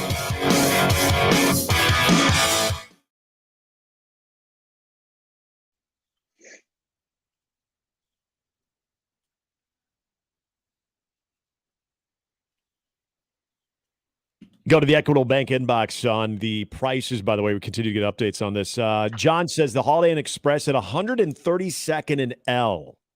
Remember, that's West O, folks. Yeah. $322 a night. How about that one? And then KMTV Sean, this is awesome. So there's a station in Arkansas that whenever the Hogs come up to Omaha, they VRBO a house around 72nd and Dodge. There's usually 4 or 5 of them. How would that be? What if we did that for like Boulder? Ooh. We're talking about doing like a camper or something. Okay, so that's right out of the playbook of Rosenblatt, where you had all those homes that were around Rosenblatt. And not only would you rent out your yard for parking, but some people would rent houses. Remember, Cal State Fullerton became like the darling of Omaha, whether they were here or not, because their fans were everywhere and they just took over that street. This is my yearly visit to Greg Pivovar's memorabilia shop right across the street from Rosenblatt. Yeah. Which, if you know, you stop in there. But there's a lot of people this time of the year stop in because they remember, that was like the place to go. And you had all the tents lined up, all the merchandise tents that were lined up there along 13th Street. But that's like Rosenblatt, rent a house. Now, I proposed this a while ago. You two were not here. I was met with some pushback because I thought, what a great promotion that now that we're downtown and we're not very far from the lovely Missouri River, which we have embraced in this town and we've made it look good or tried. Yes, why couldn't all the hosts on 1620 live in a van down by the river? Well, what Have kind Ed of Foley be a guest? Yeah, are we talking like are we talking about a Foley type van? Or are we talking about one that's accommodates, got some amenities? Yeah, it might be like a spruced up RV that could sleep 6 comfortably. But that was kind of, people are like, nah, that doesn't make sense. And then I said, why don't we stay in a hotel or a house, all of us, for an entire week? And then like there the was real world? former partner. He said I would last about half a day. And I'm like, that's true. And then somebody would kill someone, and then that probably wouldn't be good for the radio station. No. But I like your idea of we should take over a house in Boulder for the Colorado week, and we just do shows out of the house. We invite people. People in Boulder don't want anybody coming to their city because that's a great pace of living. and they just want to keep it people that, are from Colorado. They don't want all the Californians coming. And of course, they don't want Nebraskans coming into their neighborhood. I like that idea. I think this could work. And I like you get the fan involvement there too, where it's like we're having, hey, we're grilling burgers at this time, we're doing breakfast at this time, we're doing dinner at this time. Now, you, myself, Connor, Josh, and John we're not in charge of the grill or the food, but we've got a little party on top of the shows, so you get a little fan involvement there, get everybody fired up for the big some game. of the local businessmen in there. Yeah. Now, with this all said, and we're Omahans who live in our own homes here and are looking at hotel prices, I don't blame any hotel in this city, because just like, and I don't know if this happens, now that Let It Fly opened up last night, we've got, and you, of course, DJ's right there, which is extremely popular. We've got a lot of options to do the sports bar thing. I don't know if they raise their prices at all or anything like that, or if they have a special College World Series menu. Yeah. But I don't blame anybody in this city that is trying to make a buck off the College World Series. We live here. We live here year round. You got about a 10-day window with this event. Two, as one establishment right outside of the ballpark said, makes 40% of their yearly revenue off the College World Series. I don't have a problem with the hotel rates. If I was coming here and I had to stay in a hotel, man, that is steep for a place that you're only going to put your head down more than likely. But gosh, even out that far away from downtown, geez. Yeah, it's a lot for 132nd and L. I'm convinced now. I'm going to rent my place out next year. You need to. You live in Sharp and Handley. Yeah, Sharp and Handley that's a good place. Right, hop right on the interstate, right to downtown. Yeah. The other thing so I do wonder, and this would be a question for our proprietors, especially in downtown, but I'd be a little bit more curious, because this was, a nationwide thing when it came to hotel chains. How many people are still trying to make up from when we didn't have this for almost a 2-week stretch in 2020? Because I feel like, from a financial standpoint, and a lot of different businesses have finally caught up. But as you just laid out, and this isn't just for hotels, I mean, this is other businesses as well. How many of those folks are still trying to play catch up to what was major lost revenue from that year? Yeah. They might have tried to play catch up in 21 when we did have the double dip.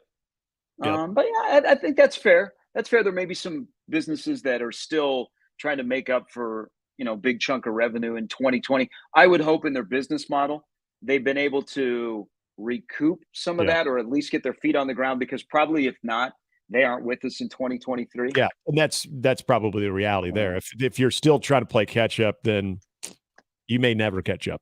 That's probably the issue. So yesterday during the crossover, we were talking about championship rings, by the way. And so I'm sure by now a lot of people have seen the gorgeous Super Bowl ring for the Kansas City Chiefs. Sharpies, I believe, is on the way. 613 diamonds, 35 rubies, totaling 16.1 carats in this latest championship ring for the Kansas City Chiefs. And it was done by none other than Jostens. And if you missed the crossover yesterday, we were talking about Jostens because we were talking about graduation gowns, and they were also part of, like when you got your tassels, at least for me at Millard West. And so I kind of snickered and said, yeah, Jostens has got, they got Tiffany's, running for the hills.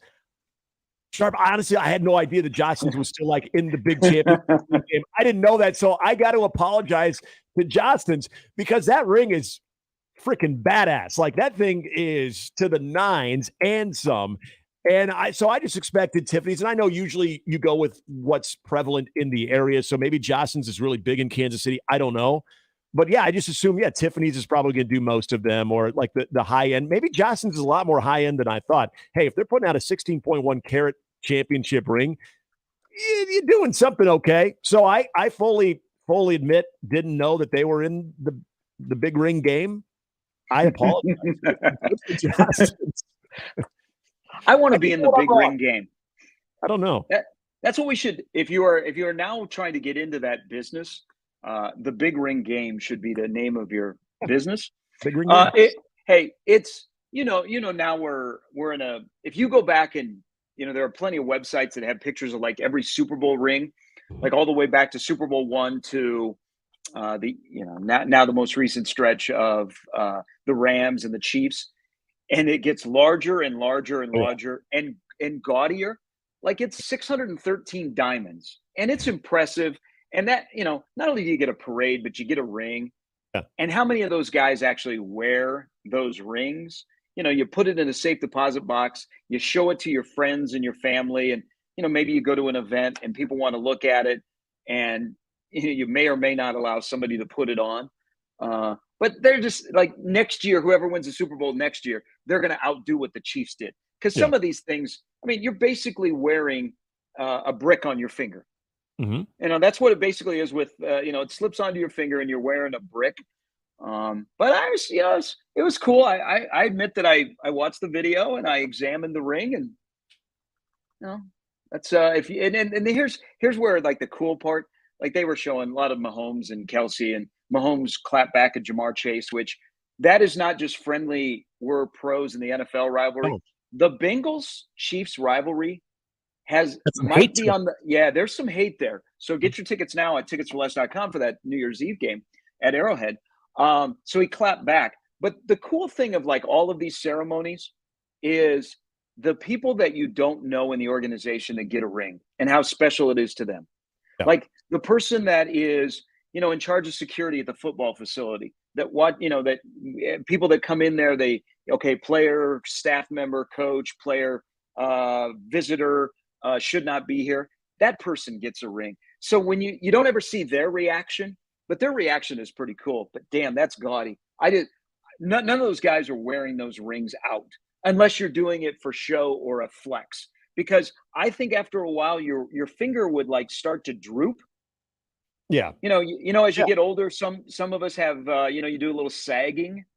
I think as you wear the Super Bowl ring, your finger starts to sag because it's so heavy. Well, he said the Super Bowl I ring. It's basically like a wedding band that has a couple of diamonds and it says the team's name.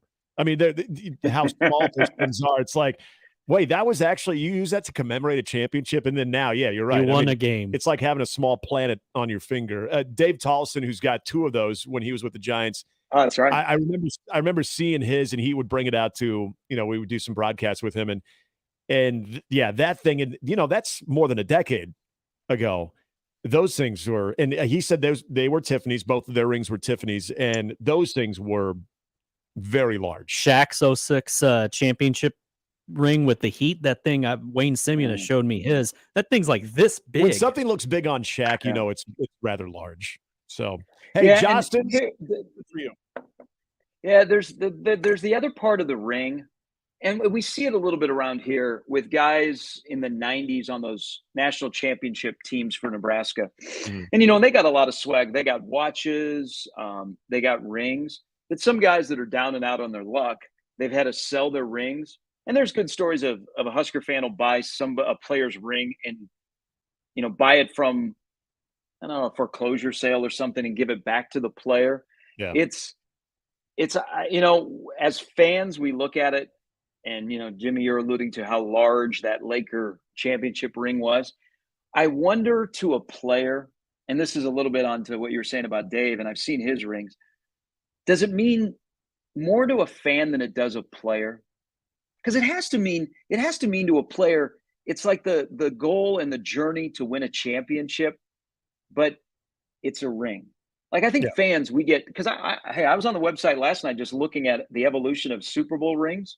You have the ceremony because the Chiefs did last night. They closed the season. They're on now to 23.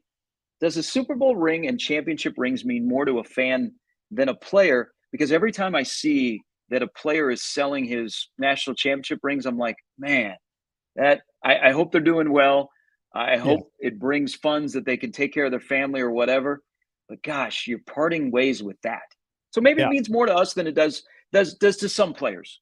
When it comes to, man, you got to make a decision to put food on the table and keep the lights on at home. Yeah, it's very possible because of the memories that they have from when they actually accomplished that, and I'm sure they have, other memorabilia that signifies that. So, it's possible because we see those for the first time. Like, I don't know about you, but I kind of geek out because I'm just like, wow, that thing looks. It's large. It's impressive looking, but if you're the one who has it and you maybe kind of put it away. I don't know. You've already been there. You've already done that. You have the memory ingrained into your mind. So maybe it's very possible. Before we get into the 8 o'clock hour, we're going to be talking to Mike Sirianni, the new Nebraska baseball assistant coach, joining Will Bolt's staff with Rob Childers as well, Lance Harvell.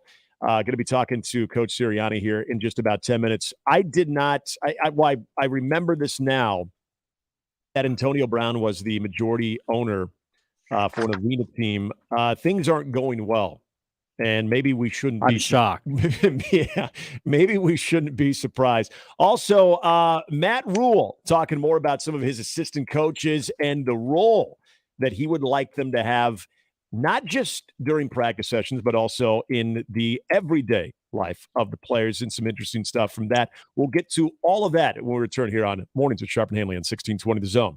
All right, Woodhouse Mazda is going to take you on your summer adventures with a great addition to their CUV lineup. I've told you about the CX-90, the car that I drive, the CX-5. Well, how about the CX-50?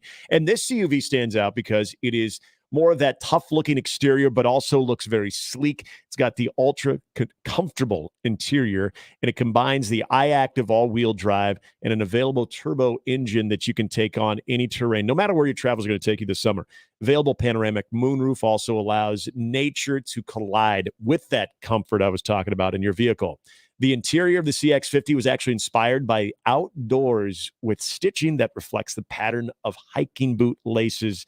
Again, fine detail that goes into this vehicle. And the rear doors of the 2023 Mazda CX-50 open nearly a full 90 degrees, which makes getting in and out of the vehicle and loading all of your gear as simple as can be. You're going to love this ride. It's just an absolutely fun drive, and you can shop for it at Woodhouse Mazda, the 2023 Mazda CX-50, where you can check out in Bellevue at Woodhouse Mazda, or Woodhouse Place Mazda off 144th and Giles Road, where you will always enjoy a friendly and knowledgeable sales staff. You can shop, finance, and buy online at WoodhouseMazda.com or WoodhousePlaceMazda.com with a streamlined process that will save you time. So chat with sales team rep, get a test drive scheduled, and check vehicle availability, and so much more. Woodhouse Mazda, a drive worth experiencing. Mornings with Sharp and Handley on 1620 The Zone and 1620thezone.com. Big names, big games. We've got them all. 1620 The Zone. Fun fact, did you know gorillas burp when they're happy? Really? I'm glad humans don't have that issue, as it would create some awkward moments. Dave and Ryan Osted here with Osted's Golf. Looking for your happiness on the course? Book your fitting appointment today with Osted's, the nation's top 100 fitter from Callaway, Ping, Mizuno, and Golf Digest. Why get fit? On average, golfers gain 19 yards off the tee and drop their handicap by 10%. Wow, results like that will make any golfer happy. Stop in today or book your appointment on Osteds.com. All burps will be taken as a compliment. Your family's comfort and safety are a top priority. If your current air conditioner isn't getting the job done, Thermal is here to help. We understand you need affordable equipment you can count on. This spring, get a high-efficiency Lennox air conditioner installed with no interest and no payments for 6 months. You'll save now with rebates and federal tax credits, and later on your energy bills. Call today and you'll be cool before the heat of summer sets in. At Thermal, we make you and your home comfortable. Visit thermalservices.com. No matter how dark it gets, there's always a sunrise, a warm bed, a warm meal, and hope. Sienna Francis House serves hope to those experiencing homelessness and addiction. Every day, we provide more than 1,000 meals and serve nearly 500 guests in our emergency shelter, Miracles Recovery Program, and supportive housing apartments, and help our guests navigate a path to permanent housing. Learn more at siennafrancis.org. Dr. Rick here, with another telltale sign you're turning into your parents, getting particular about your drive-thru order. Don't pull away yet. I like to check the bag because one time they forgot to give me extra ketchup. People are waiting. I'm only seeing 4 nuggets. Wait, nope, there's 5. Progressive can't help you from becoming your parents, but we can help you compare rates on home insurance with Home Quote Explorer. Progressive Casualty Insurance Company affiliates and third-party insurers. Comparison rates not available in all states or situations. Prices vary based on how you buy. This is a special alert to all Americans who own a vehicle with less than 200,000 miles, with an auto warranty about to expire, or with no warranty coverage at all. Due to a decline in the economy, CarShield is announcing a low-cost, month-to-month vehicle protection plan that is now available to the public to save any driver out-of-pocket expenses on future auto repairs. Call now to find out how you can pay almost nothing for covered auto repairs. Yes, you heard that correctly. Pay almost nothing for covered auto repairs. An open phone line has been established for all drivers to call for a free quick quote. Call 800-736-2098. Now, drivers who are covered will not have to pay for covered repairs again. This protection plan is at an all-time low. Additionally, drivers who activate this vehicle protection today will also receive free roadside assistance, free towing, and car rental options at no additional cost. Call us for your free quick quote today. 800-736-2098. That's 800-736-2098. What do you have to lose? Call 800-736-2098. Again, 800-736-2098. Hey, Jay, can you finish that induction range installation tomorrow? Orders have really amped up at Nate's Electric. We need to finish installing it first in Maine. Did we hear back from the grocery chain? It's no shock he needs electricians, like yesterday. Smart fridge. Everybody wants one of those these days. Indeed can help him hire great people fast. I need Indeed. Indeed you do. We instantly connect you with quality candidates whose resumes on Indeed match your job description. Visit Indeed.com/credit and get $75 towards your first sponsored job. Terms and conditions apply. Adam and Eve is not giving you 10% off and not 20% off or even 40%. Your discount is even bigger. AdamandEve.com is giving you a whopping 50% off. But why stop there? In addition to 50% off, you also get 10 free gifts. That includes a racy item for him, a sensuous toy for her, and something we know you'll both enjoy. Ooh. And 6 extra special bonus items that are sure to rev your engine, pique your curiosity, and even blow you away. And best of all, free shipping. Always delivered in discreet packaging. So rethink your bedroom routine. Go to adamandeve.com and enter this station's exclusive code at checkout, free66, and get, you know the discount, 50% off almost any item and 10 tantalizing free gifts. That's free66. Again, free66. 1620 The Zone at 1620thezone.com. Now back to mornings with Sharp and Handley on 1620 The Zone.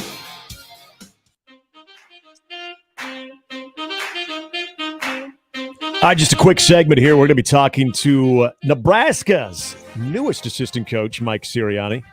And if you're watching Zone TV right now, to say that Gary Sharp is not excited about the College World Series starting today, or maybe it was just the jam.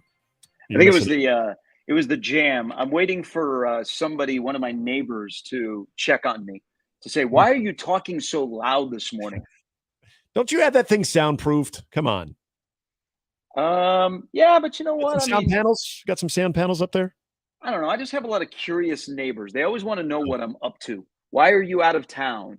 Why are you doing this? Why do you get up at 4 a.m. and immediately turn on the TV? I have curious neighbors. They're not like nosy. That Sharp keeps weird they hours. I used to have a neighbor that left me a note because they didn't know what I did for a living. And they're like, why are you up so early? Oh. Yeah. Do they think you're in the airline business or something? I have no idea, but they moved out shortly thereafter. Okay. Did you respond to the note, or did you just say it's none of your Just damn business? like mornings, man. Yeah. I'm like, come on, man. I go, this is America. Yeah. Live and let live. My goodness. Home of the free, living the dream. Well, the home of the Albany, and I don't know if you guys knew this, but the Antonio Brown led indoor football team, the Albany Empire, is no longer playing games because their owner, Antonio Brown, is not going to pay the bills. The NAL, not NIL, the NAL requires all owners to pay 1/7 of the league's operating budgets, And apparently Antonio Brown has not paid since April, and he even contested that one. And then he was hit with a $1,000 fine because of some things he said about the league. And so they have now canceled the rest of the season for the Albany Empire. And it doesn't stop there, guys. Apparently, since Antonio Brown has taken over just a few short months ago, players have not been paid. Personnel has not been paid as well. His own accountant even told the league that he does not expect Antonio Brown to pay any of these fees. And this is eerily reminiscent to a football league that was operated here in Omaha, too. So I found this story that kind of hit home. Unfortunately, though, it wasn't Antonio Brown that you were trying to chase down for money. Not to bring up bad memories, Sharpie. But no, but I will give credit. So at least the Nighthawks owners wore shirts. That's true. Yeah, it's true. Too much Antonio Brown on my timeline. Yeah. Take it's the never good. Tear down the tent, take the clown show, and go home. Yep. And hopefully this will maybe keep that part of the Antonio Brown story, which at one point was actually a good one long time ago. That'll just keep it away from the football headlines. Well, he either doesn't have friends or he is lacking the open ears to listen to people who should talk to him in the best interest of just doing the right thing. But that whole saga has just been been a joke. So good on the league. They finally held him accountable and said, "You gots to go." I've said this before. I don't know how you feel about it. There are times that I worry about Antonio Brown because I think this is more than just like diva, odd behavior. I think for a while now, I think there's something wrong with Antonio Brown, but I don't know. We'll see. All right, Mike Sirianni, the newest addition of the Husker baseball coaching staff, is going to join us and get into just his past, making his way to Lincoln, and how they look to reshape this roster and get Nebraska back not only to Big Ten title contention, but back to the NCAA tournament. Coach Sirianni joins us right after the break here. Morning Sharp and Handley, 1620 The Zone. All right, so as we get into Major League Baseball season right now, new customers can get a no-sweat first bet up to $2,500 with FanDuel, and that is all the MLB action at FanDuel, America's #1 sports book. Yeah, you heard me right. $2,500 back in bonus bets if your first bet doesn't win. Just go to FanDuel.com/zone to join today. So much to enjoy with FanDuel when it comes to betting on baseball. And best yet, it comes with a extremely safe app. And best of all, you get paid instantly. Don't miss your chance to snag a no-sweat first bet up to $2,500 when you join FanDuel today. Again, just go to FanDuel.com/zone to sign up. FanDuel is the official partner of Major League Baseball. Major League Baseball trademarks used with permission. 21 plus and present in Iowa. First online real money wager only. $10 deposit required. Refund issued as non-withdrawable. Bonus bets that expire in 14 days. Restrictions apply. See full terms at FanDuel.com/sportsbook. Gambling problem? Call 1-800-BETS-OFF. Mornings with Sharp and Handley on 1620 The Zone and 1620thezone.com. Live from the Host Coffee Studio, this is 1620 The Zone. 1620 The Zone. Traffic. From the Backlund Plumbing Time-Saving Traffic Center. No accidents to report on this Friday morning, but 84th and F Street intersection slow in all directions at this time. And just as a reminder, College World Series getting underway today. There will be a lot of foot traffic in the downtown area, so proceed with caution when driving around Charles Schwab Field. I'm Peter Krenzer. This time-saving traffic is brought to you by Saul's Jewelry and Loan. What does Saul's loan on? Almost everything, like tools, instruments, designer handbags, construction equipment, vehicles, trailers, appliances. $10 to $50,000 super fast and easy with no credit check. Saul's loans on almost everything. Tito's Handmade Vodka is America's original craft vodka, distilled on the same land where it all started in Austin, Texas, and as good as the day it was born. Tito's is made from corn and gluten-free, 40% alcohol by volume, mainly 80 proof, crafted to be savored responsibly. Fun fact, did you know gorillas burp when they're happy? Really? I'm glad humans don't have that issue, as it would create some awkward moments. Dave and Ryan Osted here with Osted's Golf. Looking for your happiness on the course? Book your fitting appointment today with Osted's, the nation's top 100 fitter from Callaway, Ping, Mizuno, and Golf Digest. Why get fit? On average, golfers gain 19 yards off the tee and drop their handicap by 10%. Wow, results like that will make any golfer happy. Stop in today or book your appointment on osteds.com. All burps will be taken as a compliment. As long as I can remember, new Chevys could always be found at the corner of 112th and Dodge. And now that location is Woodhouse Chevy Omaha, a familiar sight to find new roads to your new Chevy Silverado. Save up to $6,000 off MSRP on the 2023 Silverado 1500. I've seen the huge selection, all with the features, styles, and colors you're looking for. Now you can too. Woodhouse Chevy, exit 75, I-29, Missouri Valley, and now 112th and Dodge in Omaha, or visit woodhouse.com. With approved credit, see dealer for details. Expire 6/30/23. As a business owner, you work hard to keep the lights on. At Emprise Bank, we do too. We understand the challenges that growing companies face because Emprise is built for business. Whether you need to borrow capital, finance real estate, or get advice to reach your goals, our commercial bankers are here with flexible financing solutions to make banking easy and to help you switch from your current bank seamlessly. This is the power of possible. Visit emprisebank.com to learn more.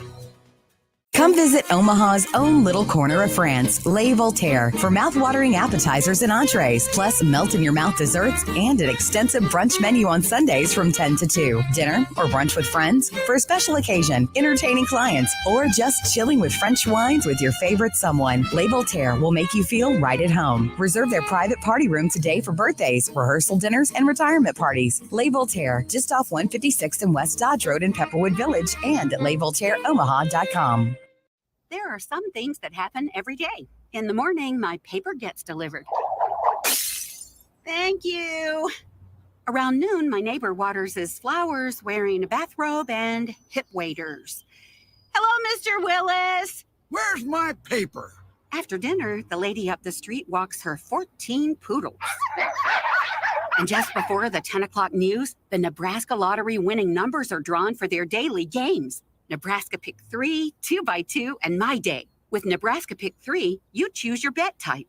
In 2x2, there's a $22,000 top prize. And with My Day, you choose a 6-digit date. They're all just $1 to play, with drawings every day. Oh, excuse me. Hi, Mr. Willis. I'm still looking for my paper. Guess which part of the day is my favorite? Nebraska Pick 3, 2x2, and My Day top prize odds vary by game. Tickets for less. Best seats, best prices, no per-ticket fees. Ticketsforless.com. KOZN Bellevue, Omaha, Council Bluffs. This is 1620 The Zone. Now back to mornings with Sharp and Handley on 1620 The Zone. Halftime. Brought to you by Heart Cigars and Pipes Lounge, just off 680 and 48th Street, next to Cubby's. It's Heart Cigars and Pipes Lounge.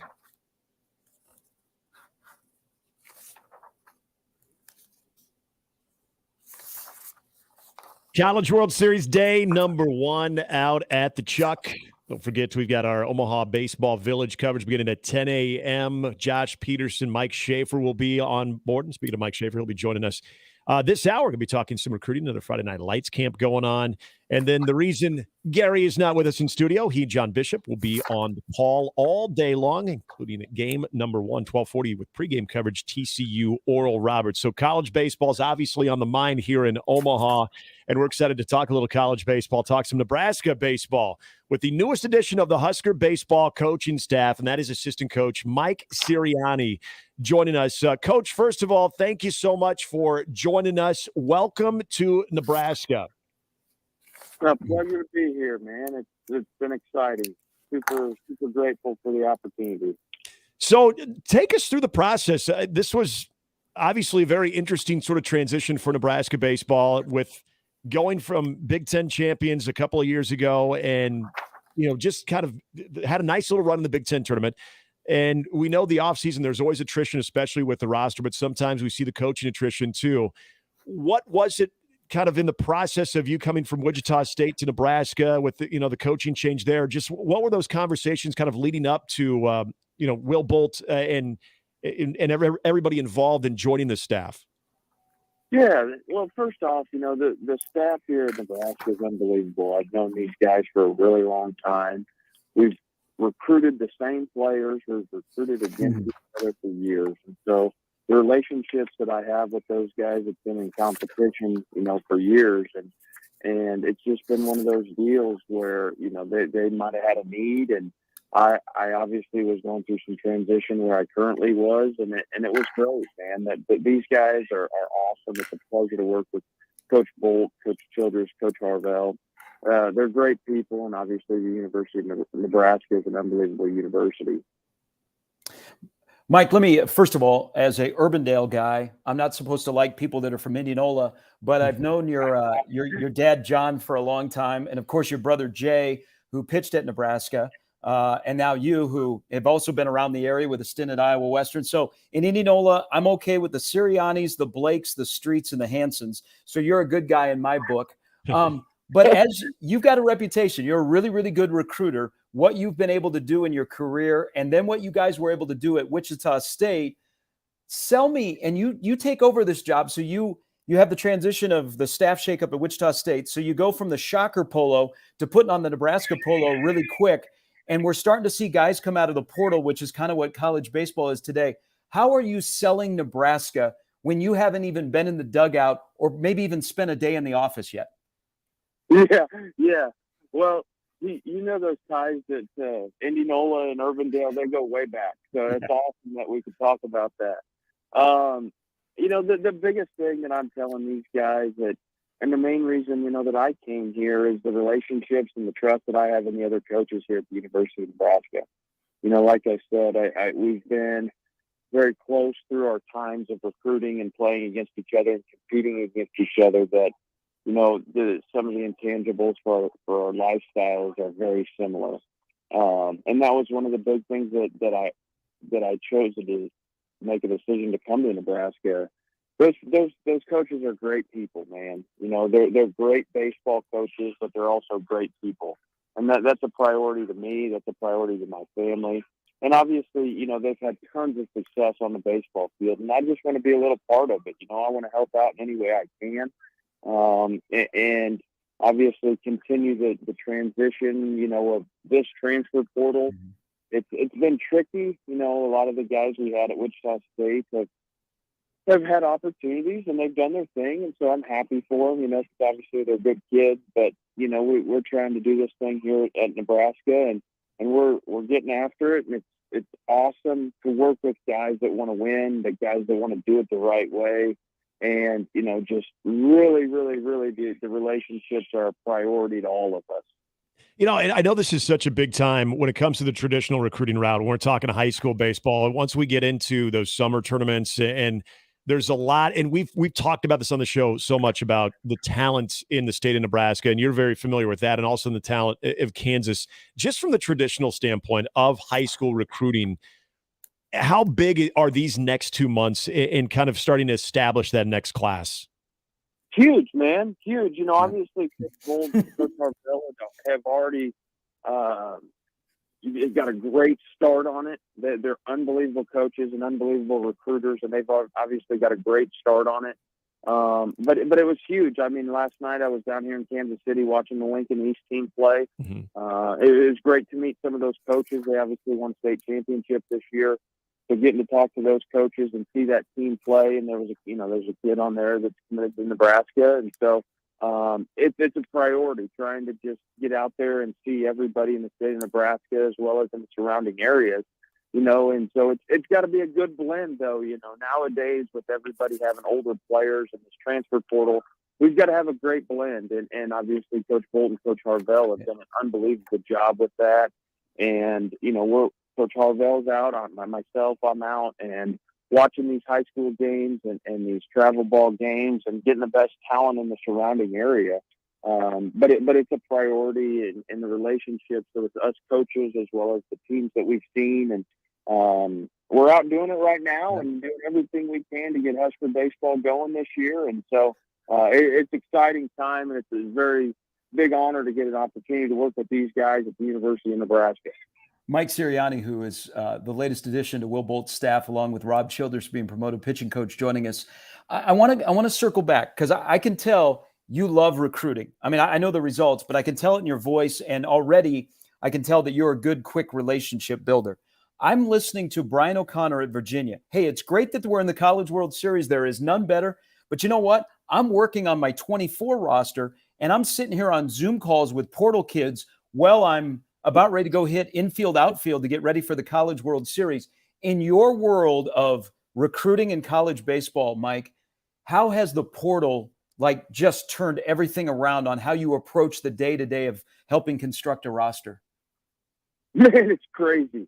It is crazy. Like Brian O'Connor said, man, they're obviously doing great things, and it's never ending. It is never ending. It's always searching. It's always communicating. I mean, we're out watching games and we're on the phone. It's just the times of college baseball right now. And for us, it's, there's some sort of relationship with whether it be a kid or a coach, of a kid looking for a place to play, so it is bizarre. The past couple of years has turned into a crazy time. The summers in June, it's fast and furious. And so it's exciting. And obviously the staff there in Nebraska, we are communicating all the time on the same page and throwing things back and forth at each other. And that communication piece and then the relationship piece with these coaches that are out, because there's good players out there, and then fitting the needs to what your immediate needs are for your team. It's a challenge, it's a grind, and it's never ending, but it's always that competition, that drives all of us, that makes it so exciting. Well, you're smack dab in the middle of it, and you were with Wichita as well when it came to the Jayhawk Conference and just the junior college aspect of it. And I know some head coaches maybe have different philosophies on how they want to build their roster from, the high school route, now with the transfer portal. And I know that kind of also applies to junior college, but also getting those junior college guys. But the Jayhawk Conference in particular, that just has so many great programs, so many great players. How have you seen that continue to help for your schools? And is that a route that you guys are still, really trying to focus in on as well? Yeah, those are great coaches. They're great programs. Obviously, going back, a long time with a lot of those coaches. They're good people, and I've spent a lot of time in the Jayhawk Conference, and there's good players there. But it's just the need for your team at the current time. There's some needs that you need at that time that are huge priorities. And so luckily, the relationships that I have in the Jayhawk Conference are crucial. And so being able to be just up the road and go see those guys, but then also getting some experience in the portal, it's got to be a great blend. And Coach Bolt obviously has tons of experience, tons of success building a roster. And so we're bouncing things off of each other and working together, and it's been super exciting. This may not be a fair question because you've only been here for just a little bit as an assistant on Nebraska's staff. But at 1 o'clock today, Mike, Oral Roberts is going to play. Now, they're not your typical Summit League team. They're not a Power 5 program. They don't have the resources that TCU has that they're playing today. But they have a roster that is built through junior college and getting old. And as a number 4 seed, they just didn't all of a sudden get hot. They've been good all year, but they've made it to the College World Series. You're at a place like Nebraska. You saw this at a school that didn't have as many resources, that was successful at Wichita State in your brief time. Now you're at a place like Nebraska. How does a team from the Big Ten or a team that is located in this part of the country get a run like Oral Roberts has, where in June you're still playing baseball and you're not in Kansas City recruiting? Yeah. Well, those guys at ORU do a great job. We played them 3 times this year. They were a solid ball club. And those guys work at it. They're good coaches. They're good dudes. And they had a good team, man. So they deserve a lot of credit because they had a very good ball club. But, with that being said, there's got to be just that blend of what you need and getting some younger kids with some older kids. And then just continuing to build your roster for what your needs are, because they have they've done a good job of being older in those spots, but also developing some younger talent that had been there for a couple of years. And so when I was up in Lincoln just the other day for the first time in years, it blew my mind. You know, I was with Coach Harvell. We were bouncing around campus, and I was just like, oh, my goodness, this is amazing. You know, these facilities, everything that a student athlete at the University of Nebraska has at the tip of their fingertips, man, I was like, wow, this is amazing. You know, coming from Wichita State. And obviously we had great facilities at Wichita State, but some of the support staff and things like that we didn't necessarily have. But, you know, if you get a bunch of dudes that fit in with each other, that work for the same goal, and you're seeing it with ORU right now, you know, they're a good team. And it can happen, man, and that's our goal. That's our vision, and we're going to work our tails off to do it. I want to get you out on this one. And going back to your time playing, played a couple of years at Creighton as well. You've seen the college baseball game evolve, and so you've seen the player evolve as well. Whether we're talking transfer portal, high school recruiting, junior college, whatever it is. When you're trying to identify a certain type of player, we know talent is always going to speak for itself to play at the Division I level and what you guys are looking for. But is there a certain personality trait? Is there something else that you and Will and Rob and Lance are trying to sort of align and finding some kind of defining characteristic or something about these guys that you feel are going to not only be successful on the field, but are going to be those good locker room guys and those team leaders? You know, what are you kind of looking for when you're out there, sort of the external factors of these players? Absolutely. Competitiveness, you know, being a good person, work ethic, those things are extremely important to us. You know, when you start talking about having good character, integrity, and trustworthiness, those are all extremely important types of qualities that we look for in kids. And so that's why those relationships with these coaches and knowing who they are when it's going bad, those are priorities. You know what I mean? I mean, because not everybody's going to go 5 for 5 on a day. So how can you help your team when you're struggling a little bit? Those are huge priorities for us as a staff, and just that competitiveness, you know, because there's no way that, you know, what school A versus school B is that much more talented. So it really comes down to, you know, work ethic and building with your teammates, because everybody's talented at the Division I level. These kids nowadays at a younger age are uber talented, you know, and so there's talent everywhere, but getting that right blend of a kid who's going to compete and put the team first, because there's no substitute for hard work. And so that's something, you know, that are priorities for us, and the kids there at the University of Nebraska have done a great job. They've had good players, and that coaching staff has done a great job. And we just want to continue to build on that type of kid that wants to compete and wants to work really hard. It's the latest Great edition. stuff, Mike. Yeah, very good stuff. New assistant coach Mike Sirianni joining us. Coach, again, welcome to Nebraska. Excited to be able to talk some more baseball with you down the road, but appreciate your time this morning. Thank you, guys. Pleasure.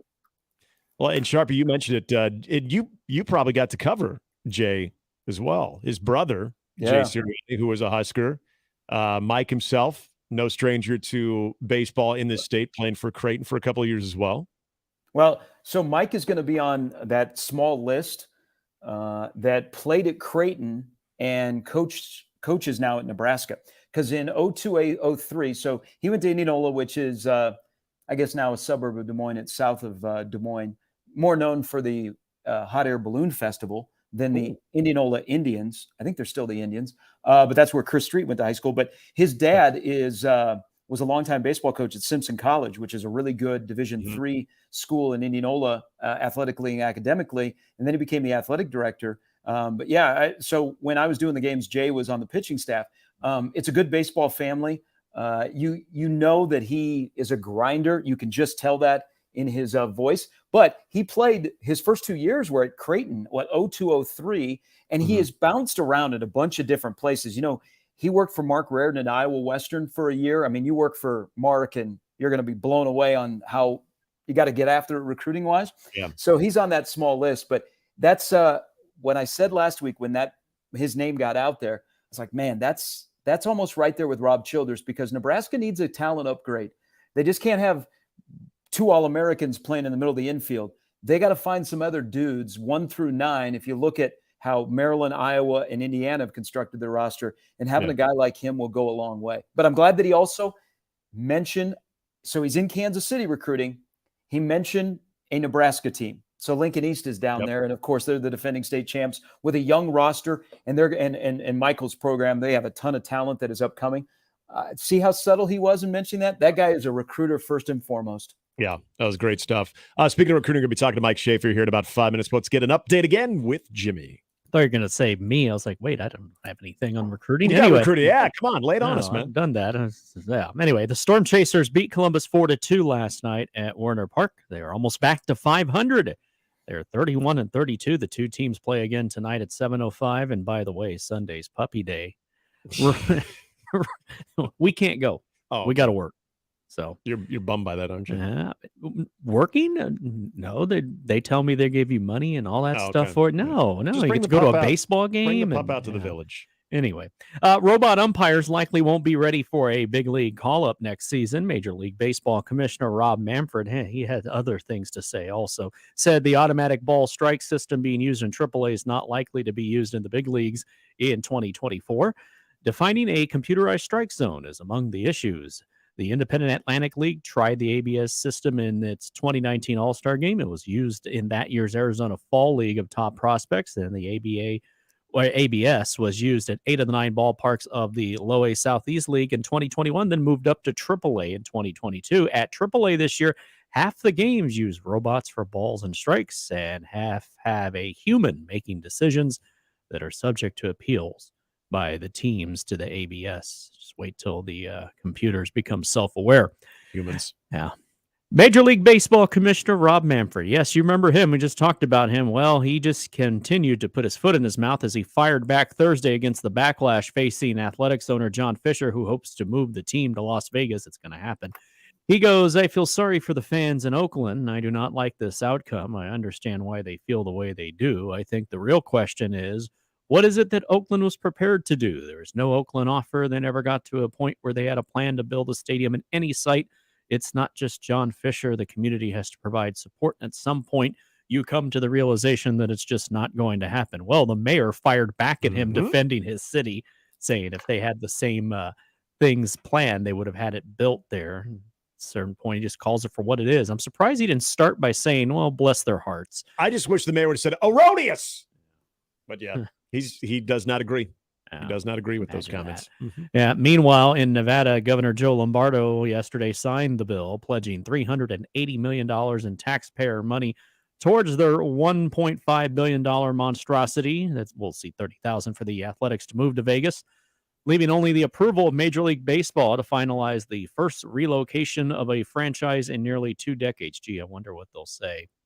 On baseball that actually took place on the field, the Tampa Bay Rays became the first team to 50 wins, and for the Athletics, more about them, they split a 4-game series against baseball's best. At 50-22, the Rays reached 50 wins in the fewest games in franchise history, and it's tied for the second fastest any team has reached 50 wins in the past 20 seasons. Luke Raley hit a go-ahead solo homer with 1 out in the 8th as the Rays beat the A's 4-3 yesterday. In other baseball, the Nationals beat the Astros 4-1. Cubs sweep the Pirates as they beat them at Wrigley's 7-2. The Guardians beat the Padres 8-6. Hey, the Phillies are over 500 for the first time in over a month as they're starting to warm up. They beat the Diamondbacks in Arizona 5-4. Finally, because we always aim to be local, the Rocco's Jello Shot Challenge is off and running. No surprise, LSU leads early as of last night with 282. However, Cinderella in booze and baseball might be Oral Roberts, who is second at 125. Who had that? That's why you don't gamble on that. Sneaky good. Yeah. Sneaky good. That was a good value pick, by the way. I don't know if Adam was responsible for a lot of that, but we'll have to text him and see if he's doing his part. TCU's in third at 105, and another somewhat surprise so far, Stanford is not pulling up the rear. That honor goes to Virginia, who is at 29. Stanford does check in with 45, just 2 ahead of next to last place Wake Forest, but it's a marathon, not a sprint, and it is very early. The actual baseball competition begins later today, and you can hear all the games right here on the Zone. But we'll have shot challenge updates as the week goes I love on. it. I love that. I love that's going to be a part of the daily updates too. That's good. It's some very important. People want to know, and it's for a good cause. It's not just to have a good time. It's to, Is the help bigger people. upset that Oral Roberts the number that they have. What was that number again? Roberts? They are second with 125. 125, or the fact that Stanford is already nearing 50. I feel like Stanford... Wasn't that their total last year? I feel like the fact that they're nearing 50 already is a bigger upset right now. Because I expect people to get on board with Oral Roberts. Revenge of the Nerds, Mike Collum. Wow. This is interesting. Okay. We're going to get back to some recruiting talk. Another big weekend FNL you got tonight. That's right. I FNL'd it. Friday Night Lights it. Said something else. Yep, that's happening tonight. Mike Schaefer will give you the very latest on that and more. Also, we're going to be talking to Vers in the 9 o'clock hour and some Matt Rule thoughts. All that still ahead here, 1620 The Zone. Hey, you want to hit a home run with the College World Series, and I don't want a dribbler that's back to the pitcher. Well, if you do, then you're going to a shop that has a sign that leans one way and it's barely standing. You want to hit a home run, you want to throw a perfect game, you want to go to Woodhouse Buick GMC at 119th and I. See what I did there? They are the best. You can experience the difference. They've got great customer service. They'll take care of you. They also let you peruse at your own pace. They got that large indoor showroom. All kinds of weather. It might be warm out today. It might be rainy tomorrow. You never have to worry about it. If you're looking for a new or pre-owned vehicle, stylish SUV, capable truck, they simply have something for everyone at Woodhouse Buick GMC at 119th and I. Now, they've also streamlined the process, whether it be in person, so you don't spend all your time trying to find that perfect double play for your family. Online, they've done the same thing. Basically, everything you could do in person, you can do online. You can even set up driveway delivery, and you can see the offers in person or online right now. Now, don't forget, they expire at the end of the month, and you got to see dealer for details. $2,000 off MSRP on a Sierra 1500, great pickup truck, or a nice stylish SUV that's got all of the infotainment and safety for you, the GMC Acadia, which you can save $1,500 off MSRP as well. See those offers in person or online, 119th and I, or online at WoodhouseBuickGMC.com. GMC, we are professional grade. Gary Sharp, Nick Handley, and Jimmy Chavez. Mornings with Sharp and Handley. Weekdays 6 to 10. On 1620 The Zone and 1620thezone.com. Mornings on 1620 The Zone is brought to you by MD West One Orthopedics, Neurosurgery, and Spine. Previously on The Crossover. I pack a cooler for any possible excuse that I have. Really? I've packed a cooler at my house before to sit and watch Madness. Is this true? Yes. I like getting a big old bag of ice and then, breaking up the ice. This is a wild take. It is. No, it's not. You buy big bags of ice just to sit in your living room and watch March Madness? I have done that. I don't do it. Mornings with Sharp and Handley. The Connor Happer Show. Unsportsmanlike conduct. 6A to 6P. 1620. The Zone.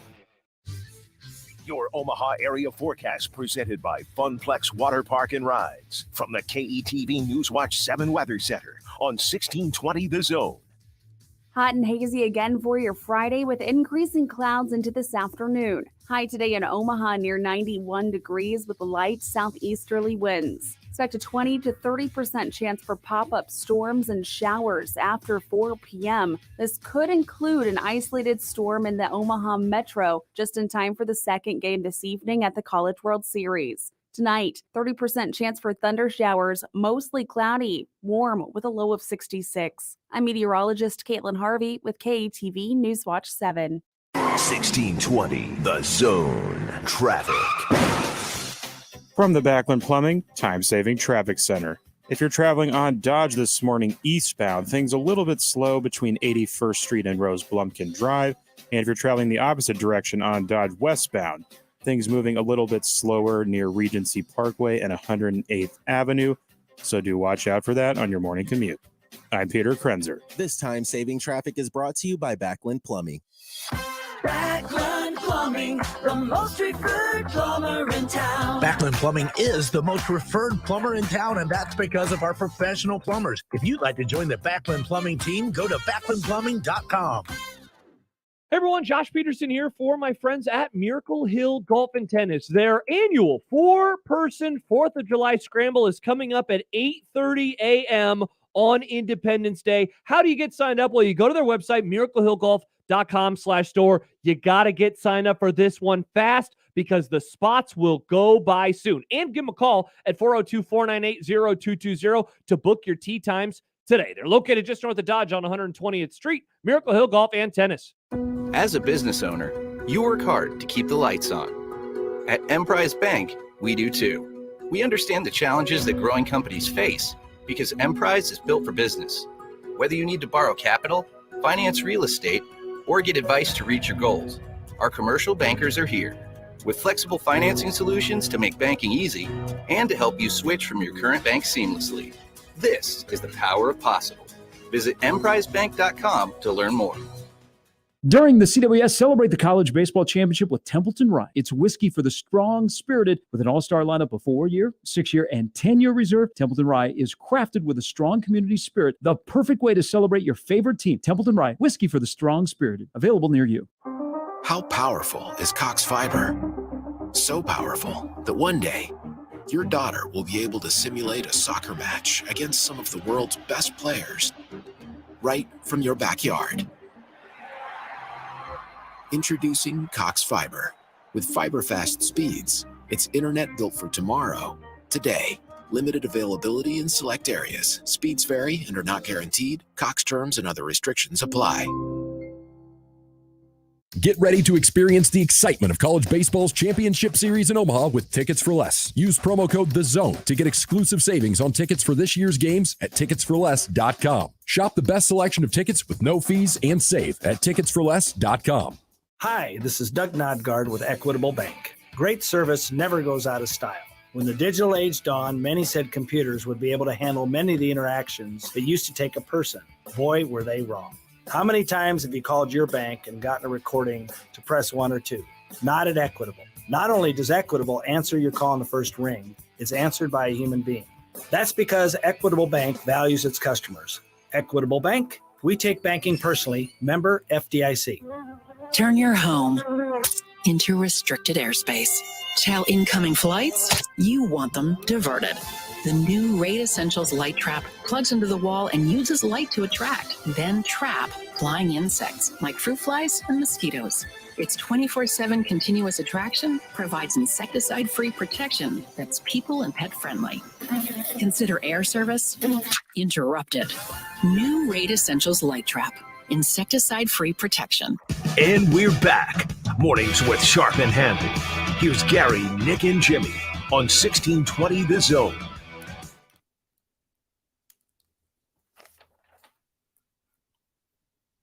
There we go. Day one, College World Series. Omaha Baseball Village coverage gets underway at 10 a.m. I'm in studio right now. Gary is in we're just going to call it our Sarbin studio, as he will be on with John Bishop. We've got multiple studios. I mean, this is what happens, especially during CWS. We get those dollars coming in. But a guy you'll also hear as part of our Baseball Village coverage will be none other than Mike Schaefer, Husker 24/7 Sports, who is joining us en route, I believe, to setting up. Is that right, Schaefer? Do we have Schaefer? Oh, there we go. Yeah, Schaefer. There you go. There we go. All right. Are you en route to the Village right now? Yeah. I'm in the mobile studio. Even better. 3 studios. Great. So you got the 2 shows today. How much Cleveland Guardian talk will you fit in? I'm only doing the morning shows, so they'll cut it in half roughly. But they did win last night, so I'll find some ways to reference that. You know, anytime they get a victory and it moves them that much closer to winning the AL Central while under 500, I feel like that's a cause for a discussion about the value of divisions and why maybe the Big Ten acted too soon. Maybe we need divisions for teams that aren't very good, so they have an opportunity to play in the postseason when they don't deserve it. Yeah. Whoa. So you don't play in the NL Central where you can be 31-37 and you're 2.5 games back, coming off a sweep at home of the Pirates. I mean, it could be worse. The Cubs, what is it? It's like almost 30 echoes with the Cubs right there. They're coming back. They're not going to be just wayside. I like it. I want to see a little atmosphere when I'm there in Wrigley in a couple weeks. 2016 rematch. Here we go. Yeah. Is there'll be no mention of our round at Firethorn too, right? At least don't talk about our chipping. Yeah, I don't want to talk about chipping ever. I don't want to chip ever.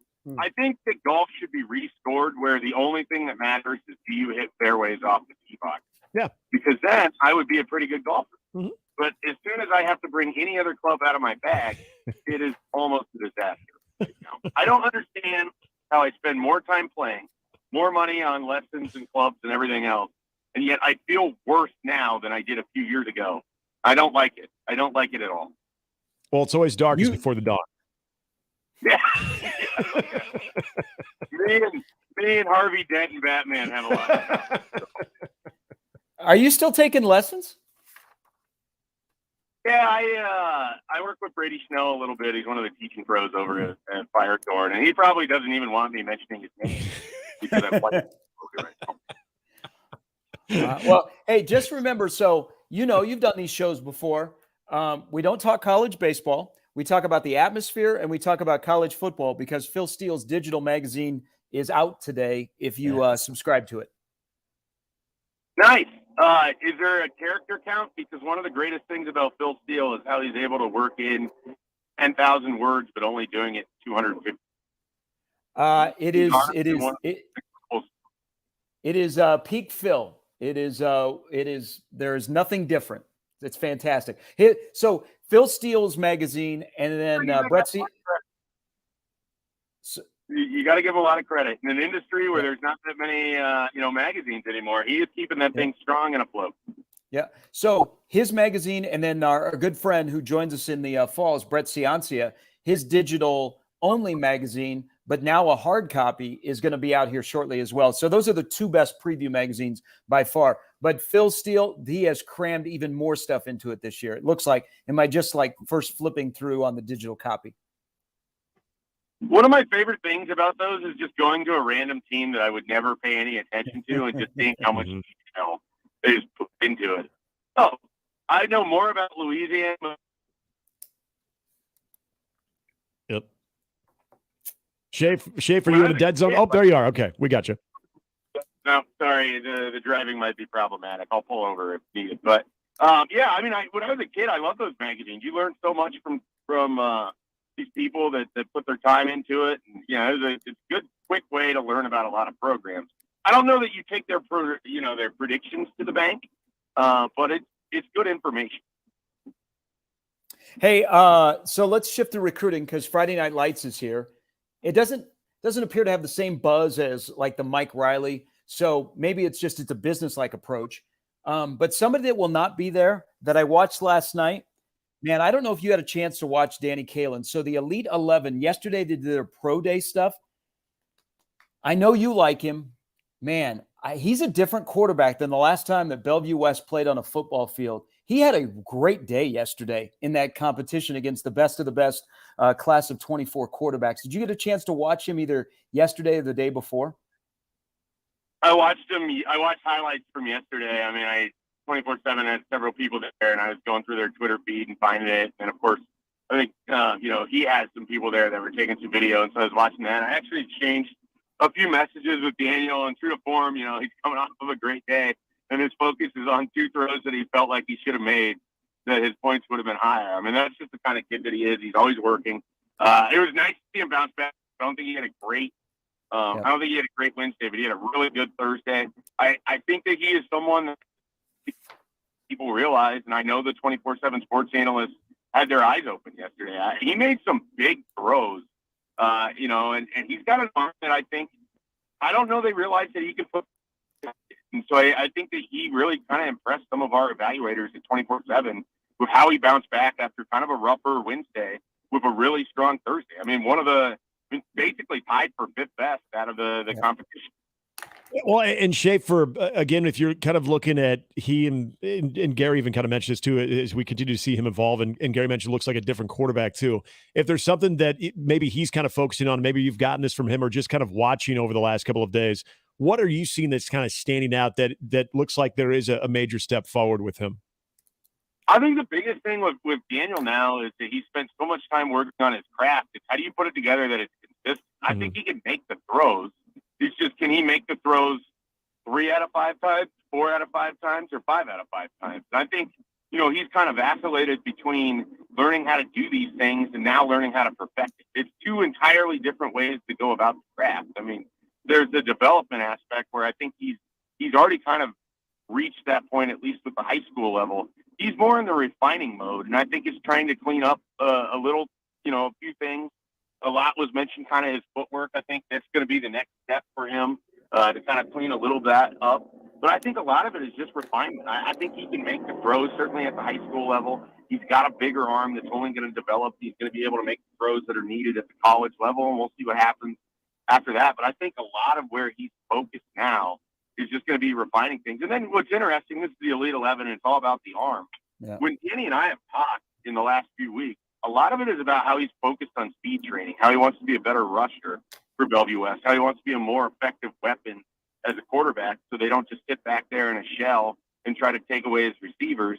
You do that, then he's going to try to run. So I think, he's got a bright mindset, and I think he's focused, and I'm excited for him. I'm really happy he has this opportunity. Hey, we talk about the recruiting process has been sped up where April, May, and June now are more important than the fall, and guys want to get a spot so they get in earlier. And we always talk about quarterbacks. Like, you got to have your quarterback in the winter before the class of 24 signs in December. So a little bit inching towards 25, because I'm curious on what's your read on the way Nebraska is approaching the 25 quarterback recruitment, because they've already offered 6. They made a curious offer, not curious bad, but to the Alex Mansky, who is the Iowa quarterback that was just on campus. Could Nebraska get their 25 quarterbacks sooner than later, you think? I mean, what's interesting about Alex Mansky is that Nebraska offered before either Iowa State or Iowa, and I had him in for a camp. Iowa just offered now, coming off of the Nebraska offer. They must have saw something in their camp that they really liked, that Matt Campbell didn't see, that, they feel strongly about him. I think that Stone Saunders is the top guy for 2025. I asked it 3 times. I think Rule has done a nice job recruiting him. You go look, he's put up video game numbers his entire career so far. He was out here throwing not this week, but this past Saturday. And he had a really good, BC and I were standing there watching him. He took a little bit throwing in front of Rule, and then they get him in these pressure drills, and I watched him on court, an off-balance 60-yard throw to the back of the end zone. He's got incredible arm talent. I think Stone Saunders, again, the top of that board, but the Alex Mansky offer is very interesting because of the regional nature of it. And that might be the guys who end up with or not, we're going to know about, because he could just end up at Iowa. It could be someone that you see Nebraska play in the future. Speaking of Friday Night Lights camp this weekend, this is kind of a big weekend with official visits for offensive linemen. Can you tell us a little bit more about what Nebraska has going on this weekend with visitors? Yeah, they got 7 official visitors, and it's kind of almost a research and development weekend for their recruiting board, in my mind. I think a lot of the guys they have coming in are maybe plan B or plan C types that you're going to see, what happens in front of them.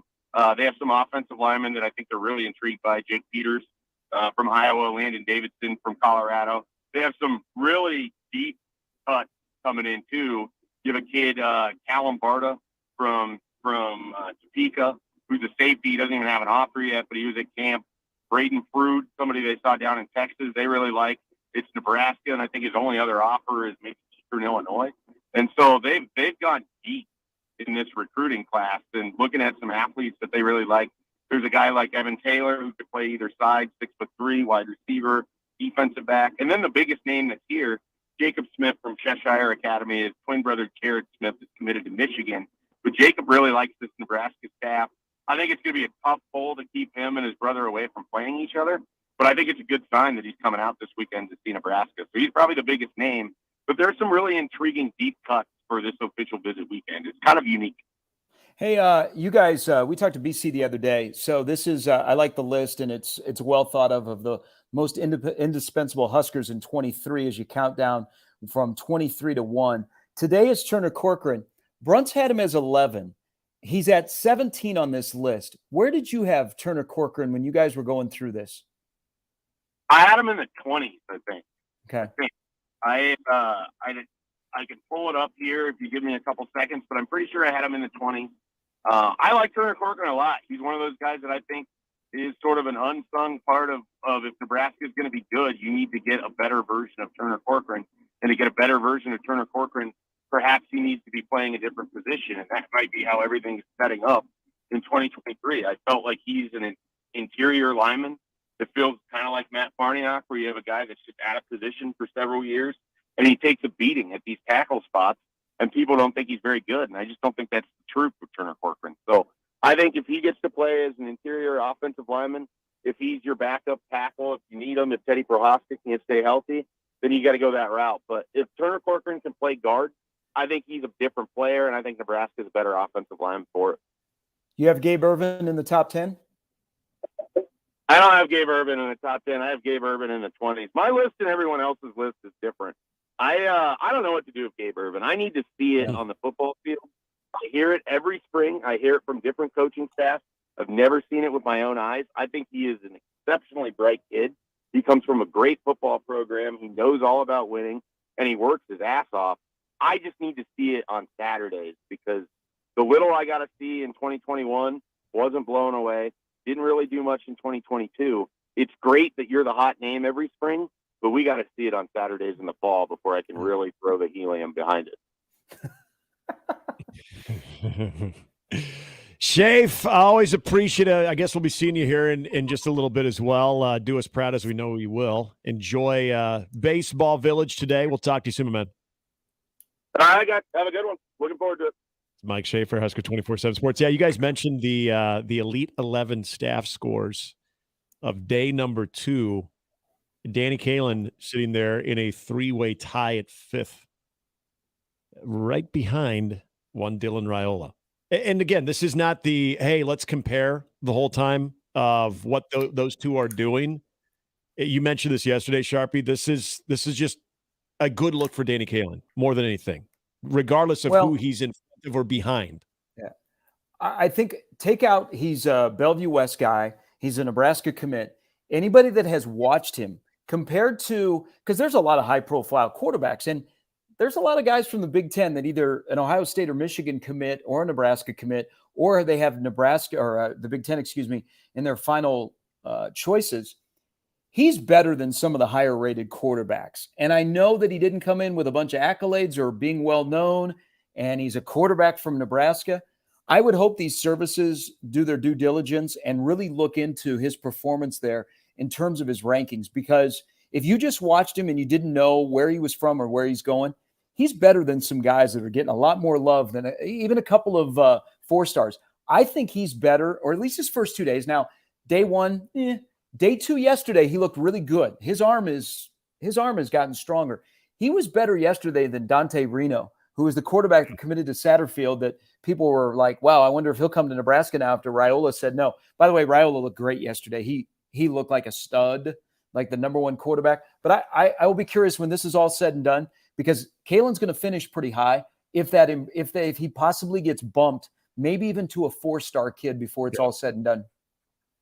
We're going to talk more about that. Also going to get a little bit of what Matt Rule had to say regarding some of his assistant coaches and just sort of their day-to-day role. Some interesting stuff there as well. Also got Verse coming up in the 9 o'clock hours. We set you up for a full day of college baseball right here on 1620 The Zone. More right after this here with Sharp and Handley.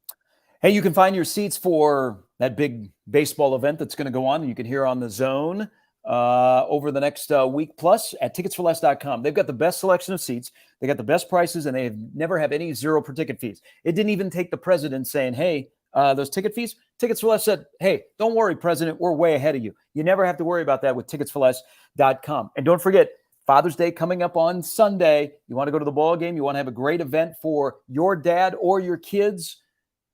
Tickets for Less and the Old Mattress Factory. They're combined for the ultimate baseball tailgate. All you can eat. Tickets right around the corner from the Chuck. For more information, go to the website, ticketsforless.com. Find your seats. Get into the stadium for the big baseball championship at ticketsforless.com. And don't forget, use our promo code for being a valued listener, The Zone at checkout, for an additional discount. That's ticketsforless.com.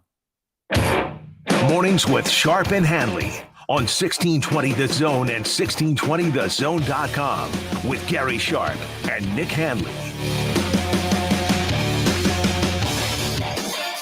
For the Jays, the Huskers, and even you Jayskers. We are 1620 The Zone. Hi, this is Doug Nodgard with Equitable Bank. Great service never goes out of style.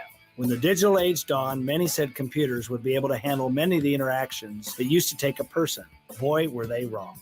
How many times have you called your bank and gotten a recording to press 1 or 2? Not at Equitable. Not only does Equitable answer your call in the first ring, it's answered by a human being. That's because Equitable Bank values its customers. Equitable Bank, we take banking personally. Member FDIC. For nearly 50 years, Woodhouse has been your trusted friend for new and used cars, trucks, and SUVs. In that same time, the corner of 112th and Dodge has been a familiar location where Omaha buys its Chevrolets. Today, both are together with Woodhouse Chevy Omaha. When I walk around the lot, I see a great selection of Chevy Blazers, Traverses, Equinoxes, and Malibus. And of course, at 112th and Dodge, you'll always find the dependable, tough Chevy Silverado. Visit Woodhouse Chevy today and save up to $6,000 off MSRP on the 2023 Silverado 1500. Along with Woodhouse Chevy in Missouri Valley, we'll have the Silverados with the styles, features, and colors you're looking for. Hit up woodhouse.com and look over their huge selection online. While you're there, chat with their knowledgeable, friendly staff and schedule a test drive, all at your convenience. I've found new roads, and now you can find new roads to Woodhouse Chevy. Exit 75 off I-29 Missouri Valley or 112th and Dodge in Omaha. Woodhouse.com. With approved credit, see dealer for details. Expires 6/30/23. You never know who might be hiding a problem with sports betting because it can affect anyone. Dads, moms, teachers, lawyers, blue collar, white collar, PhDs, community heroes. But there's one thing we want you to know. It doesn't matter who you are. What does matter is getting help. Contact 1-800-BETS-OFF. No judgment, just help. Be number one at getting help. Brought to you by the Iowa Department of Public Health and Heartland Family Service. Hi again, everybody. Kent Pavelka courtside, getting ready for hail season with the rooferees at John Higgins Weather Guard. When hailstones fall, be sure to make the right call. Just one call to the experts at John Higgins Weather Guard to work directly with your insurance provider. With an A+ rating from the Better Business Bureau for the highest level of customer service. There are so many reasons, so many fans have used the winning team for their roof at John Higgins Weather Guard. Remember, when hailstorms fall, make the right call. The rooferees at John Higgins Weather Guard. Let me get you up to speed on the service that you need. At Omaha Transmission, we don't have a warehouse full of transmissions waiting to be sold. We will diagnose and then repair or remanufacture your transmission. It's how we've always done it and how we'll always do it. Treating people the way that we want to be treated is how we do business at Omaha Transmission. Omaha Transmission, shifting to running smooth. Watching a ball game at Oscar's Pizza and Sports Grill is pretty awesome. Oscar's offers the MLB package, so your team is always on their upgraded audio-video system, and nothing is better than watching the game with a cold frosty one, Oscar's Pizza, or award-winning char-buffed wings. And with daily lunch and dinner specials, it's really a no-brainer. So get ready to watch your favorite team play ball at Oscar's Pizza and Sports Grill, 173rd and West Center Road, and takeout at 162nd and Maple. Your exclusive home for Royals baseball in Omaha. Line up the middle patient, and the Royals are a winner. 1620 The Zone. And we're back. Mornings with Sharp and Handley. Here's Gary, Nick, and Jimmy on 1620 The Zone.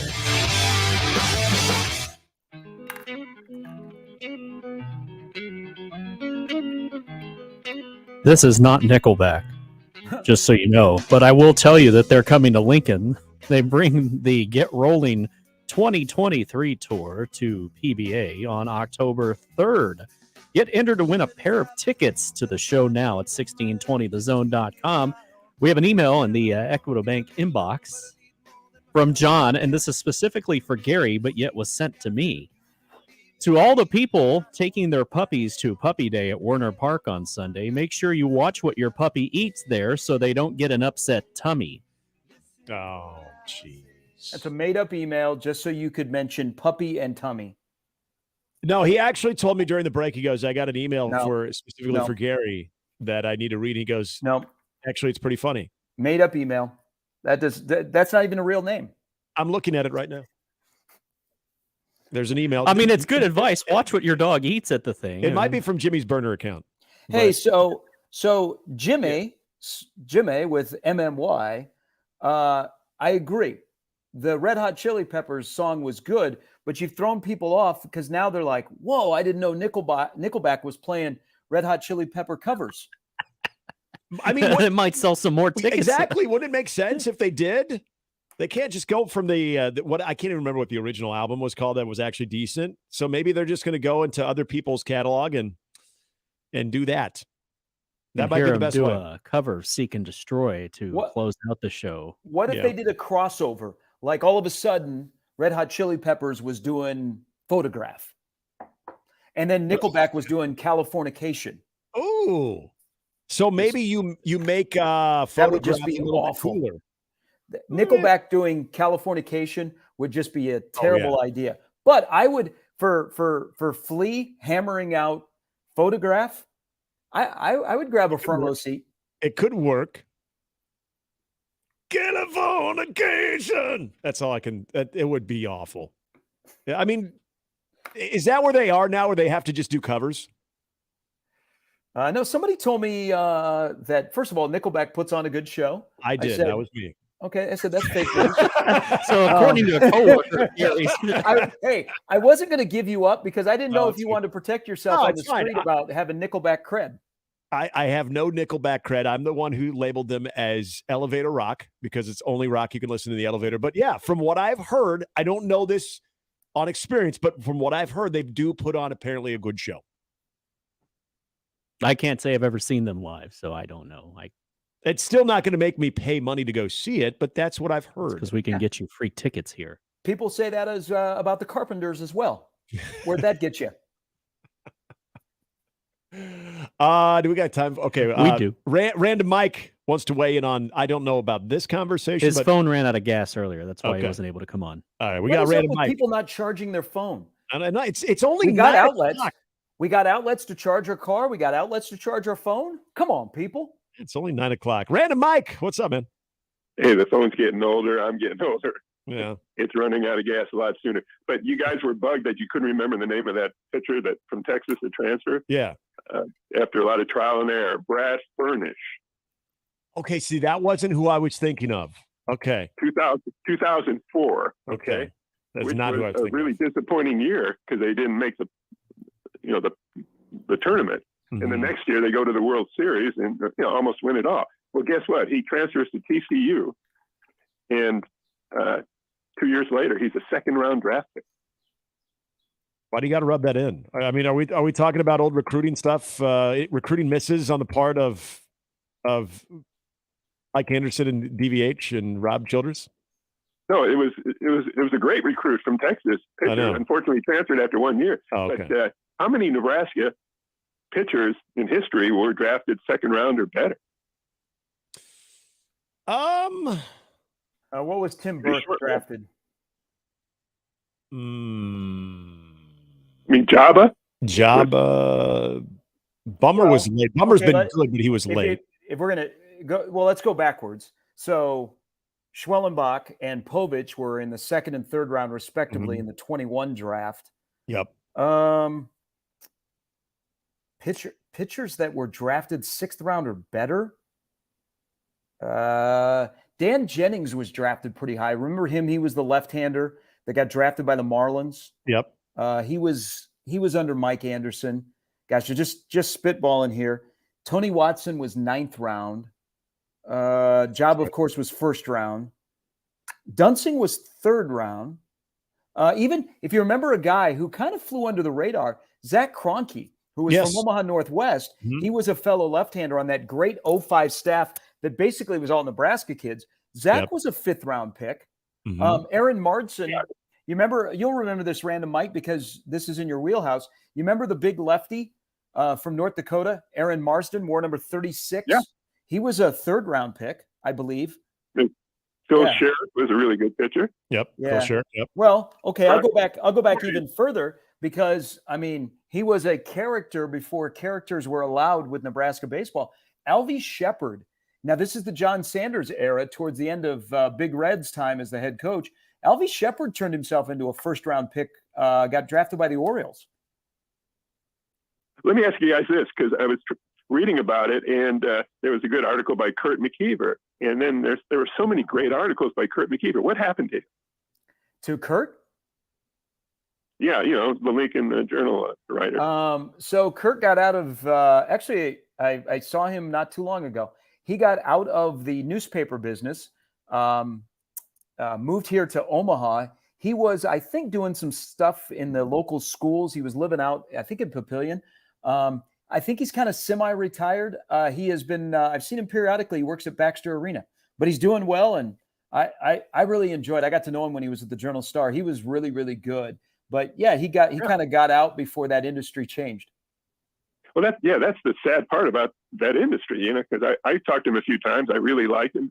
But coming across some of his articles, man, he wrote great stuff. He did a great article when Jordan was sent back, and people thought this might be the end of Jordan or Alex Gordon's career. And so not knowing the future, there's a great article there. And he's talking to that, was it Rusty Kuntz, the Kansas City Yep. Royals coach. And they moved him to left field, and he'd had some really bad injuries up to that point. That trying to replace George Brett. It was fascinating reading, and there's so many good stuff that McKeever wrote. So I'm just sorry he's not writing. Yeah, there's unfortunately, Mike, there's a lot of really good. They're not necessarily sports writers that are no longer writing for the Journal-Star or the World Herald. It's the new business, but yeah, Kurt's doing well. Yeah, so the rest of the story about the pitcher that left, and high draft pick, 2 good years in the minors, probably got hurt and never made the majors. All right, Mike, appreciate it, my man. We got to hit a break here. I love. We got callers that are on brand. That if you have a nickname, you better live up to it. That was good. He came strong on a Friday. That was happy he called back. I wondered why. But he hung up.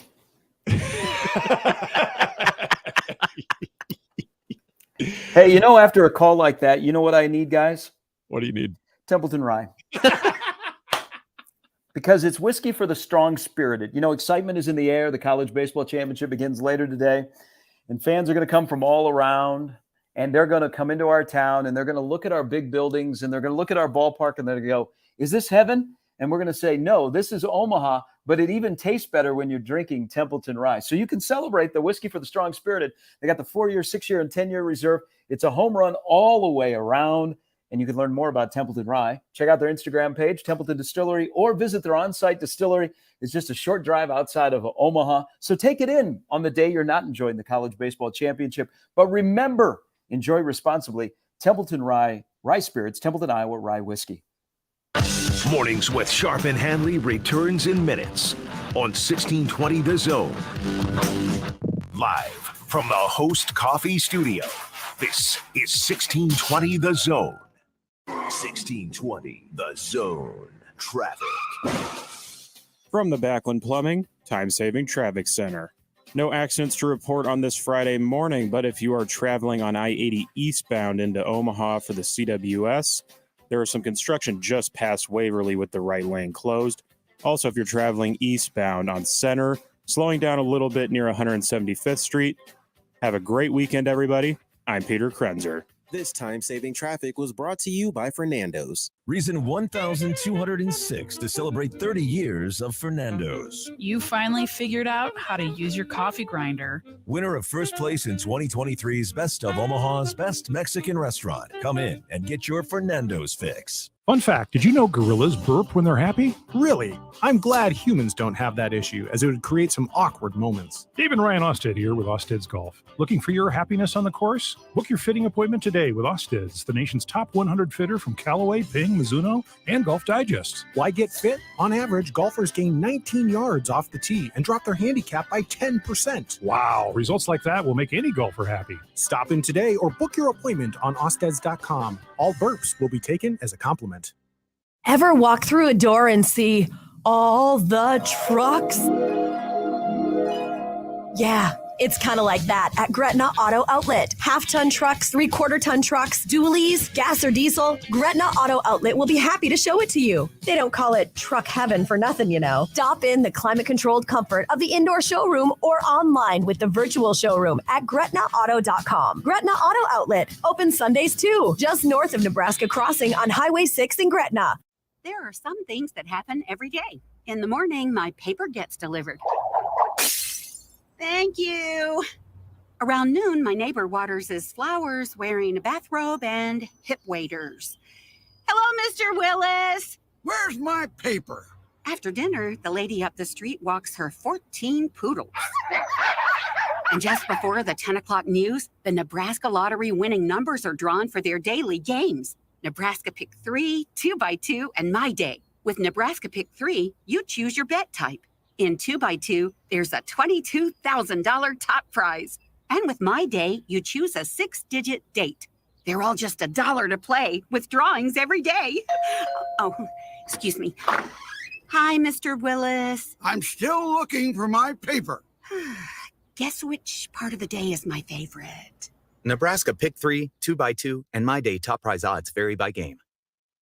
Peerless Energy Systems is Nebraska and Iowa's locally owned and operated authorized solar air compressor distributor. Peerless Energy Systems provides products and solutions for compressed air systems, helping companies in manufacturing, food processing, transportation, auto body repair, car dealers, and more. Driving industry efficiency through service, support, and relationships, let Peerless Energy Systems help you increase efficiency with your compressed air systems today. PeerlessEnergy.com. The Zone Inbox is brought to you by Equitable Bank. We take banking personally. Email me, Connor Happer, with the Connor Happer Show at Connor, CONNOR, at 1620thezone.com. Send me your love, your hate, and maybe a few hot takes. The Zone Inbox, presented by Equitable Bank.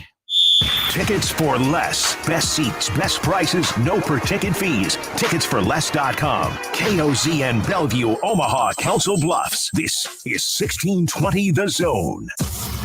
Now back to mornings with Sharp and Handley on 1620 The Zone.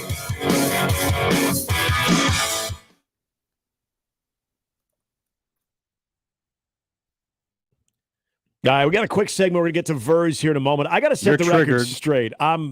We just got an email. And Sharpie, I don't know if you saw this one too, because it was to you, myself, and Jimmy. Is it a real email this time?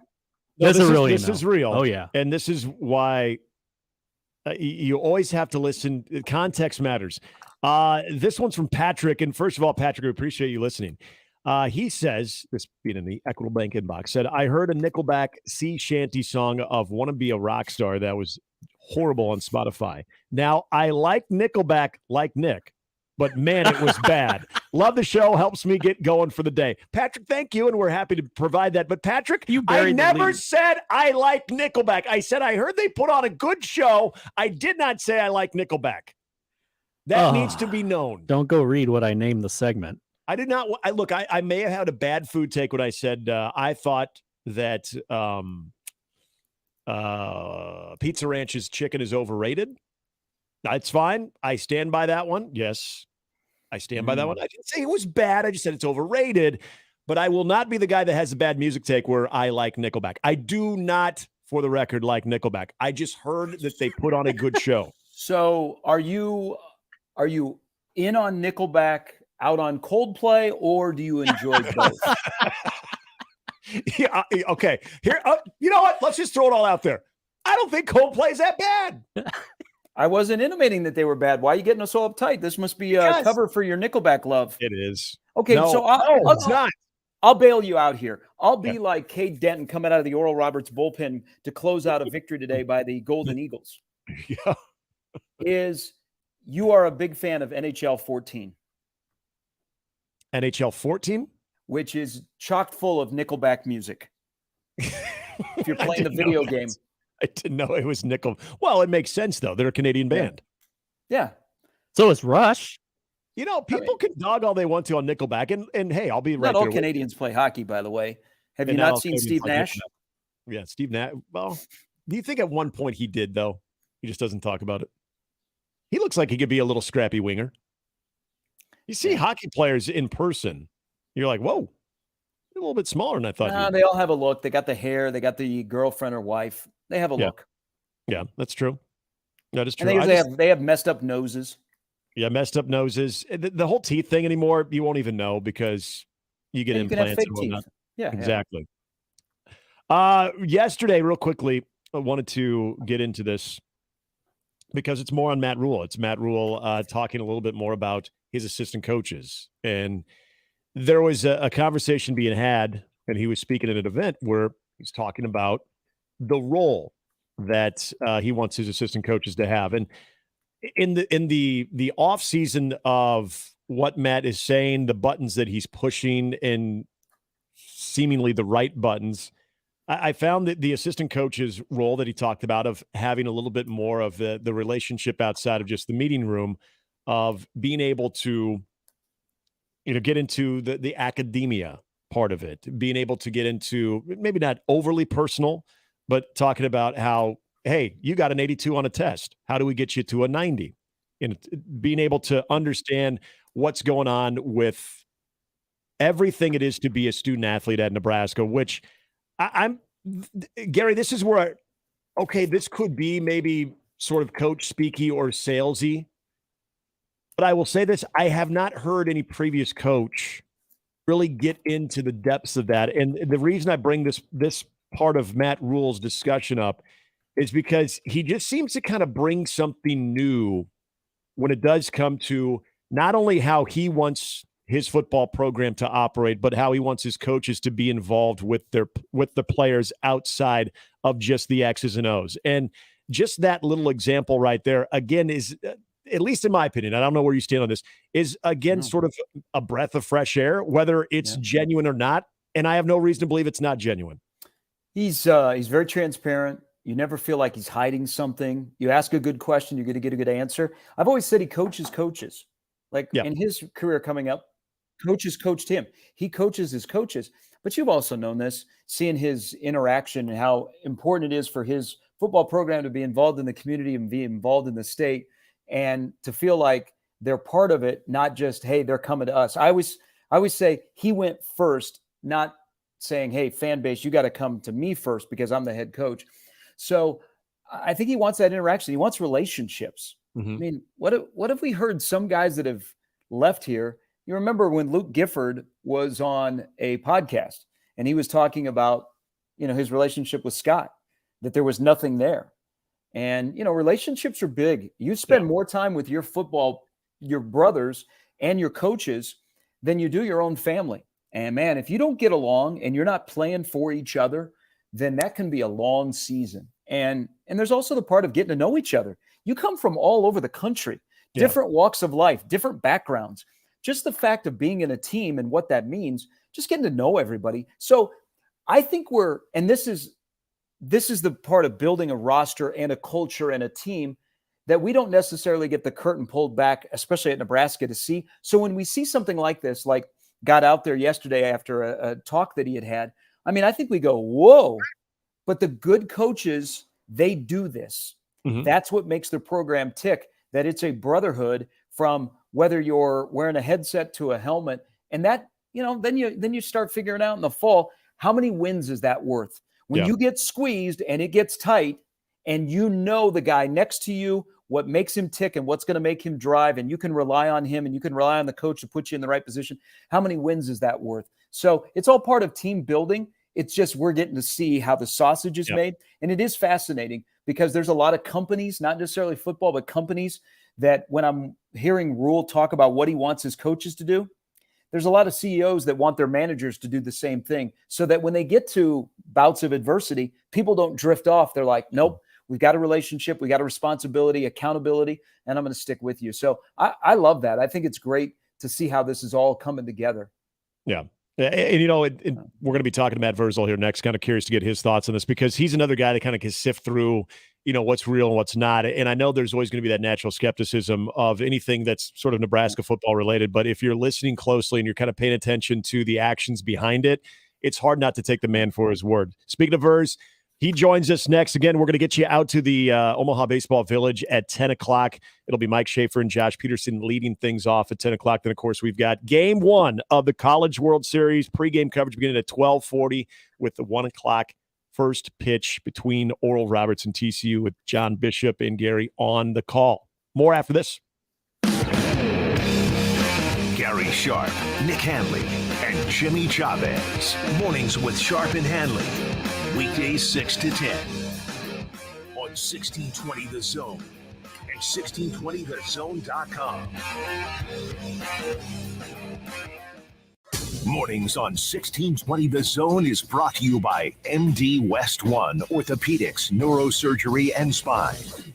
The Connor Happer Show. 4th place in 1944's Running of the Roses. The horse's name, Shut Up. Simple, tasteful. So this was also probably a little vulgar. And they probably had a whole segment on 1944 Sports Talk Radio about how they were a horrible example for the kids. Is society crumbling because the horse's name was Shut Up? This is 1944. We're trying to win a war here, and your horse's name is Shut Up. I love your 1944 guy. The Connor Happer Show. Weekdays from 10 to 2 on 1620 The Zone. Your Omaha area forecast presented by Funplex Water Park and Rides from the KETV Newswatch 7 Weather Center on 1620 The Zone. Hot and hazy again for your Friday with increasing clouds into this afternoon. High today in Omaha near 91 degrees with light southeasterly winds. Expect a 20 to 30% chance for pop-up storms and showers after 4 p.m. This could include an isolated storm in the Omaha metro just in time for the second game this evening at the College World Series. Tonight, 30% chance for thunder showers, mostly cloudy, warm with a low of 66. I'm meteorologist Caitlin Harvey with KETV Newswatch 7. Can I take your order? Can I get a small chicken sandwich meal? Sorry, we only sell jumbo meals. Same size for everyone. Sometimes one size fits all isn't right for you. Same goes for your mobile plan. At Cox Mobile, get what you actually need and start saving with the right data plan. If your needs change, switch between plans at any time. Now that's something different. Thanks. I think I'll go get something different. Cox Mobile. We're different because you're different. Visit cox.com/mobile to learn more. Postpaid Cox internet required. Other restrictions apply. Get ready to experience the excitement of college baseball's championship series in Omaha with Tickets for Less. Use promo code THEZONE to get exclusive savings on tickets for this year's games at ticketsforless.com. Shop the best selection of tickets with no fees and save at ticketsforless.com.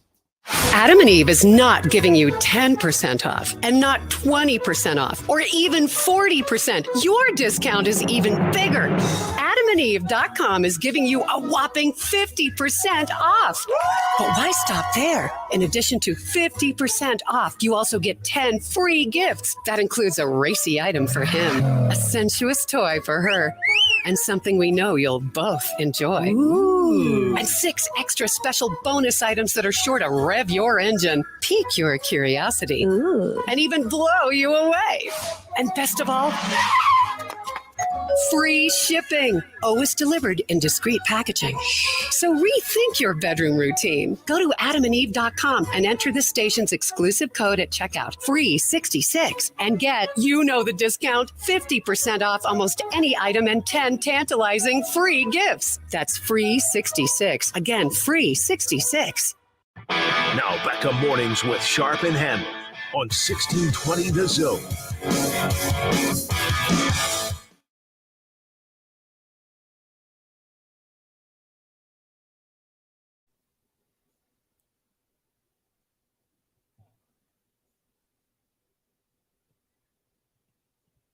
As we welcome in all of our fans out of town to the great city of Omaha, you know, we were having a discussion from one of our callers with great pizza joints.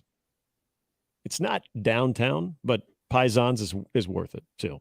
And we're happy to be joined on the phone with the owner of Paisans Pizza. No, this is not a pitch for Paisans Pizza, but it is actually that good. So if you're looking for other options outside of the downtown area, this is a great one. Verge, how are you today, man? Good, boys.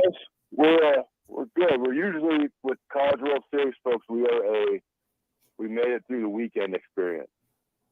Okay. Meaning they've exhausted downtown. They venture out further. So, but yeah, we've got some old friends that are coming back in from other teams. So it's been fun so far. Do you have any particular fan bases or teams that have now kind of made that an annual thing? Well, we got so the gentleman, we've all seen the big hat, right? In the MLB dugouts, that ginormous hat. Mm-hmm. The guy that created that is from Oklahoma. Okay. And he came in last time they were here and had it on. Did you get one? That is awesome. No, I didn't. Oh. I didn't. That just to me is a hat. That's the hat that fits my head size. So that was cool. We got OU. We got Mississippi State folks. LSU we're pretty good with, and it's just coming in and meeting new folks, and it's fun. Okay. So, I'll by the way, I'll miss you being on the shows from Baseball Village. I know. Yeah, that was fun back in the day. Good afternoon. There was somebody I knew was going to walk by, so I just made them get on radio, and they felt unbelievably awkward and uncomfortable. That was. I mean, are you busy or something? Is there a reason you can't rejoin the shows? Never been out for a couple years, 3-4 years. So I must have pissed somebody off, which is fine. I'm good with that. And then there'd be a lot of volatility to it right now. There would be hey, I'm not sure I can make it today, as I told you I could a day ago, because somebody that worked for me got in their feels and couldn't make it to work. It happens. It happens. Yeah. It does. You guys doing shows down there? Are you down there? Yeah, we're not down there this morning. So Sharpie's in his personal studio because he's got the calls today, and then I'm in studio. But then everything gets going at 10 down at the Baseball Village. Got it. Who's started it off? Josh Peterson and Mike Schaefer. Oh, there you go. Nice. Why are you laughing, Gary? No, because I'm now like a little disappointed that we haven't asked Verse like for a couple of years, because that is in his wheelhouse. He's a great ambassador. He likes to talk to people, and we attracted more people, like people that were strangers to the community that came up and talked to us. And like, that's what you have to do. You can't do those shows in like serious sports talk. You got to have fun with the fans. And that is Vers's wheelhouse. As anybody that's been to his shop knows, you're in there for a conversation. So I'm like disappointed now on our end that we have not asked you back. All right, here's what we can do. You get me a gig as a roving reporter in the stands, and I'll turn that thing on its ear. Like, yeah. They do sell beer there. I'm in on that. You're up in the booth now, right, Sharpie? Yeah. Yeah, you used to be the guy that rolled around in there. You were in the dugout. You were on there. Yeah, I'm still doing some of that, but yeah. I interviewed the Whistler from Vandy. People were not happy with that. I interviewed Kim Mulkey. James Franklin blew me off. I interviewed the guy from Duck Dynasty when LSU was last year. Yeah. Yeah. See, and there's a chance. Probably why I don't get that opportunity is there's a chance I may just leave the stadium, like be out of the tailgate. But hey, what are you guys doing?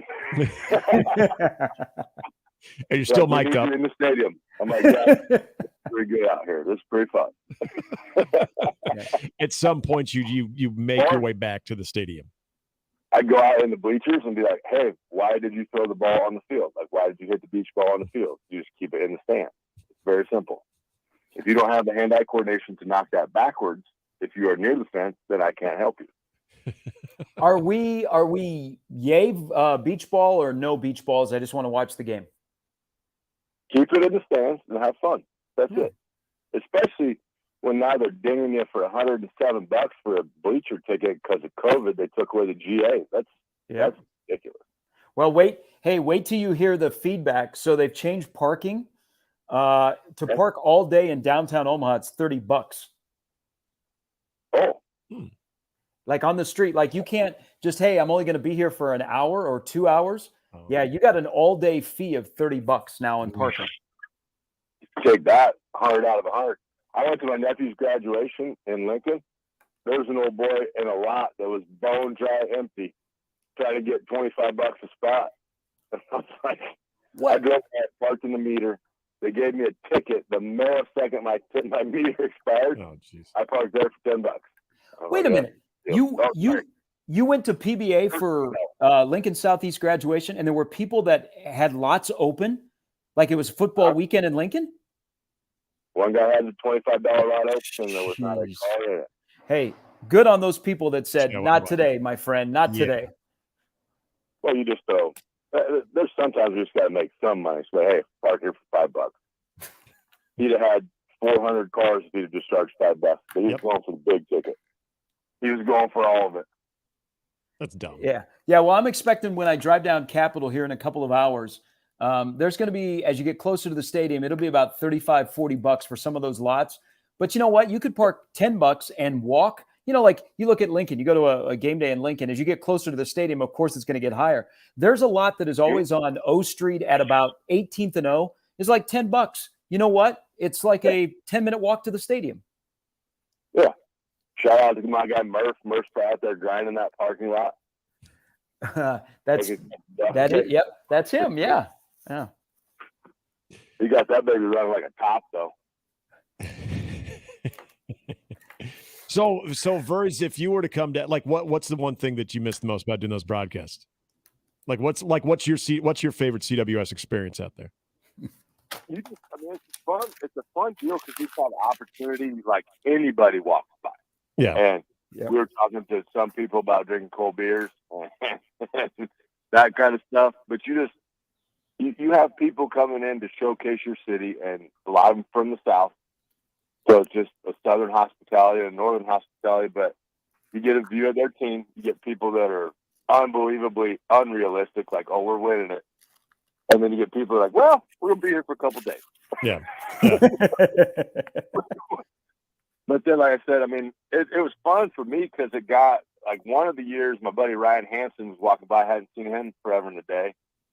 And then little Brady Zavala walks by, so we had to give him a hard time. Yeah, it's just, I like people. I like just interaction. And we had a couple Mississippi State folks one year. They wanted to ring that bell. I was like, please not do that. That'd be great. Then one dude was bagging on, he goes, you guys got a lot of fake beer up here. I was like, what do you mean fake beer? He goes, a lot of stuff that isn't brewed by like normal people. And I was like, oh, like you just want Busch Light. He goes, oh yeah. He goes, give me some Busch Lights. He goes, we're good. So yeah, just fun stuff like that. Welcome to College World Series. I might just do my own roaming reporter. Yeah. At night. We walk through the beer garden with a fake camera and a microphone to put it in people's face. Yeah, I wouldn't go that far. He got a guy named Joe in trouble. He had an industry. They made a bunch of VHS tapes, and now he's doing time. That's a good one. That was a good one. Who you like, Sharpie? I like Florida and Wake Forest to meet in the championship series. Love it. Wake Forest can rake. Like, those bombs they were hitting against Alabama weren't kind of out. Like, they were way out. Yeah. I don't know if that Bama dude was tipping pitches, but they were swinging, like, at relief. So get a bomb. You know what's wild? So they have a guy that's hit 30 home runs, and then Florida has a guy that's hit 31. Home runs are up this year. But in that ballpark where the wind was blowing out, I mean, guys were crushing it, and it was going out. The crazy thing about that ballpark is Wake Forest, which plays the majority of their games there, they have the best pitching staff in all of college baseball, even with that bandbox, which is pretty impressive. And that's why I like Wake Forest. But Florida is playing well as well. It's a great field. Also, I know this will resonate great in Omaha, and it's not your UNO Mavs, or Omaha Mavs, but Oral Roberts can pitch. And Oral Roberts does not panic. Yeah. Like that thing with Oregon was back and forth, and it's like, okay, you took the lead, we're going to take it back. Yeah, that's a situation where most mid-major teams or smaller school teams would probably fold in that environment. The Oral Roberts, that's a winning baseball program, so that doesn't freak them out at all. And you got, and the Coastal a few years back. All you got to do in this is believe in yourself. That's all you got to do. Yeah, Oral Roberts. I'm gonna put some money on Oral Roberts in the Jello shot. Hey, they're not in last. It's Stanford that is in last. There is an update. They're now in third Oral at Roberts is in third. 206. LSU is running away with it at 564. Wake Forest has rallied and they're at 328. They're currently in second. Is Virginia currently the dragging down the Virginia is the only school that is under 100 at 85. Even Stanford's at 120 and Florida's at 118, but they'll pick it up. Yeah. Well, see, if we get LSU out, like the thing of it is longevity. Like who's going to be here the longest? Mm-hmm. Yep. So it's a long play. Yeah, totally. So like dark horse, Oral Roberts in that. Yeah, Wake. We didn't. Normally people will draw the pool like to win the tournament. We drew at Paisans to win the Jello shot. So everybody threw in $5 to pick the team. And whoever does the most Jello shots wins the pot. All right. That's how we did it. All right. I like that. I told people, I said, do not underestimate Oral Roberts. I mean, the televangelist is not running the school. They're no longer named the Titans. They're the Golden Eagles. They're very progressive. They like to dance. They like to party when they get away from campus, of course. They're going to come to Omaha and they're going to put on a show. So do not immediately think they're going to be last. But I like your idea of putting a little scratch on them because they are the biggest underdog. They have a roster and they don't give an F that they could cause some issues here in that bracket. And they're close. They're going to, I agree. They have fan support. I mean, you haven't been here forever. What was it? Are they 74 since they've been here? Or are they 78. They were last here when the bracket was at 48 teams. Yeah. Okay. So I mean, listen. You get thing with this deal, right? If you got enough pitching, okay, and you got enough pitchers that aren't. Well, I can't say that anymore. That are mentally tough. I almost said the M and then the other word for super short people. But if you're not mentally, it's like if you got mentally tough dudes that just get in there and can work themselves out of situations, and you limit loss, why not? Yeah. All you guys do right now is believe in you. That's it. Yep. And they also field really well. Which if you hit doubles and you pick it, and you throw in a little good pitching, you got a chance to hang around here a lot longer. Get those gaps in that big spacious outfield, and you just start running. Bam. Go to FanDuel right now. I do think I'm going to hit I got some tickets. I got tickets for the whole thing. A friend of mine couldn't make it up from Arizona, so I got a full set of everything. So some of the boys are going to be there. Some of my staff's going to be there Saturday. So watch out for section 102, row 23. That might be a place to avoid. So I'm pretty sure they're going to hit the beer garden as soon as it opens, and then go to a game, then go back to the beer garden, then go back to the night. So, but yeah, so I think on Father's Day we're going to have to shut down just because we don't have enough little gals that are working at the counter to open. So I might be down there on Sunday. They don't have beer bats. They do not have beer bats there yet, though. Just letting you know. That's true. That was great marketing by the Cubs. I can't drink a beer anymore. My throat swells shut. So I'm gonna have to either find some vodka or some DD Blaze. Right. I'll take care of you. I'll see you in 102 tomorrow. You got vodka? You got vodka up in the booth there, Sharpie? We have a press pass. Hey, what would you do if I found my way up there?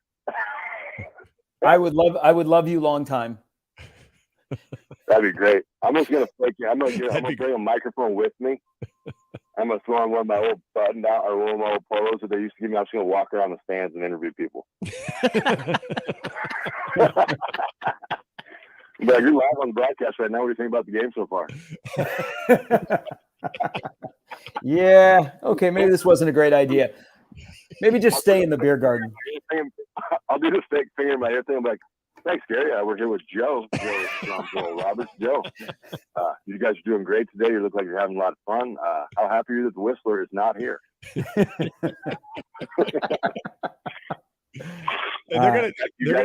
They'll think it's legit. It'll be great. You gotta video that too. All the rockets that are in from out of town. It's like, hey, what's your name? This we'll discuss this off air. Verz, I appreciate it. We'll see you down at the ballpark.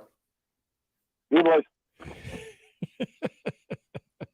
Might have been an all-timer. I mean, there was a moment that I wanted to ask him a Matt Rule question. I'm like, nope. Some days for that. Not going to do that. Nick, we have welcome to 1620. We have reached the point of the College World Series where people, unless there's something major breaks, and actually we are on, now I say this, so Bill Moose lost his job during the College World Series. Yep. The ruling by the NCAA on Creighton basketball came down during the College World Series. Yep. Anything else has happened during the College World Series, but only those things interrupt just foolery on the air. Yeah. If that's a real word. Yeah. It is, and that's the way it should be. Like at 10 o'clock, if you're from out of town, I don't want to hear Josh Peterson and Mike Schaefer break down Oral Roberts TCU.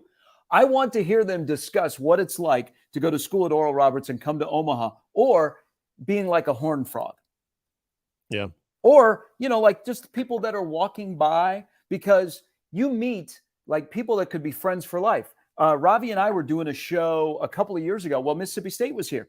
And we met a lovely lady, her and her husband are diehard Mississippi State fans. And they were just walking by. And just like Vers, I talked to everybody. And so I struck up a conversation with this lady.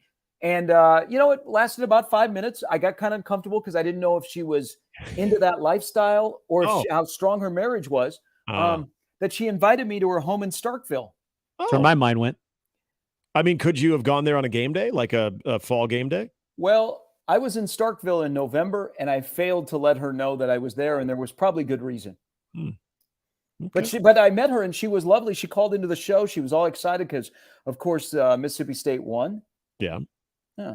So you never know. I mean, so that's what. I'm excited. When you guys are doing the show later this weekend, just buffoonery.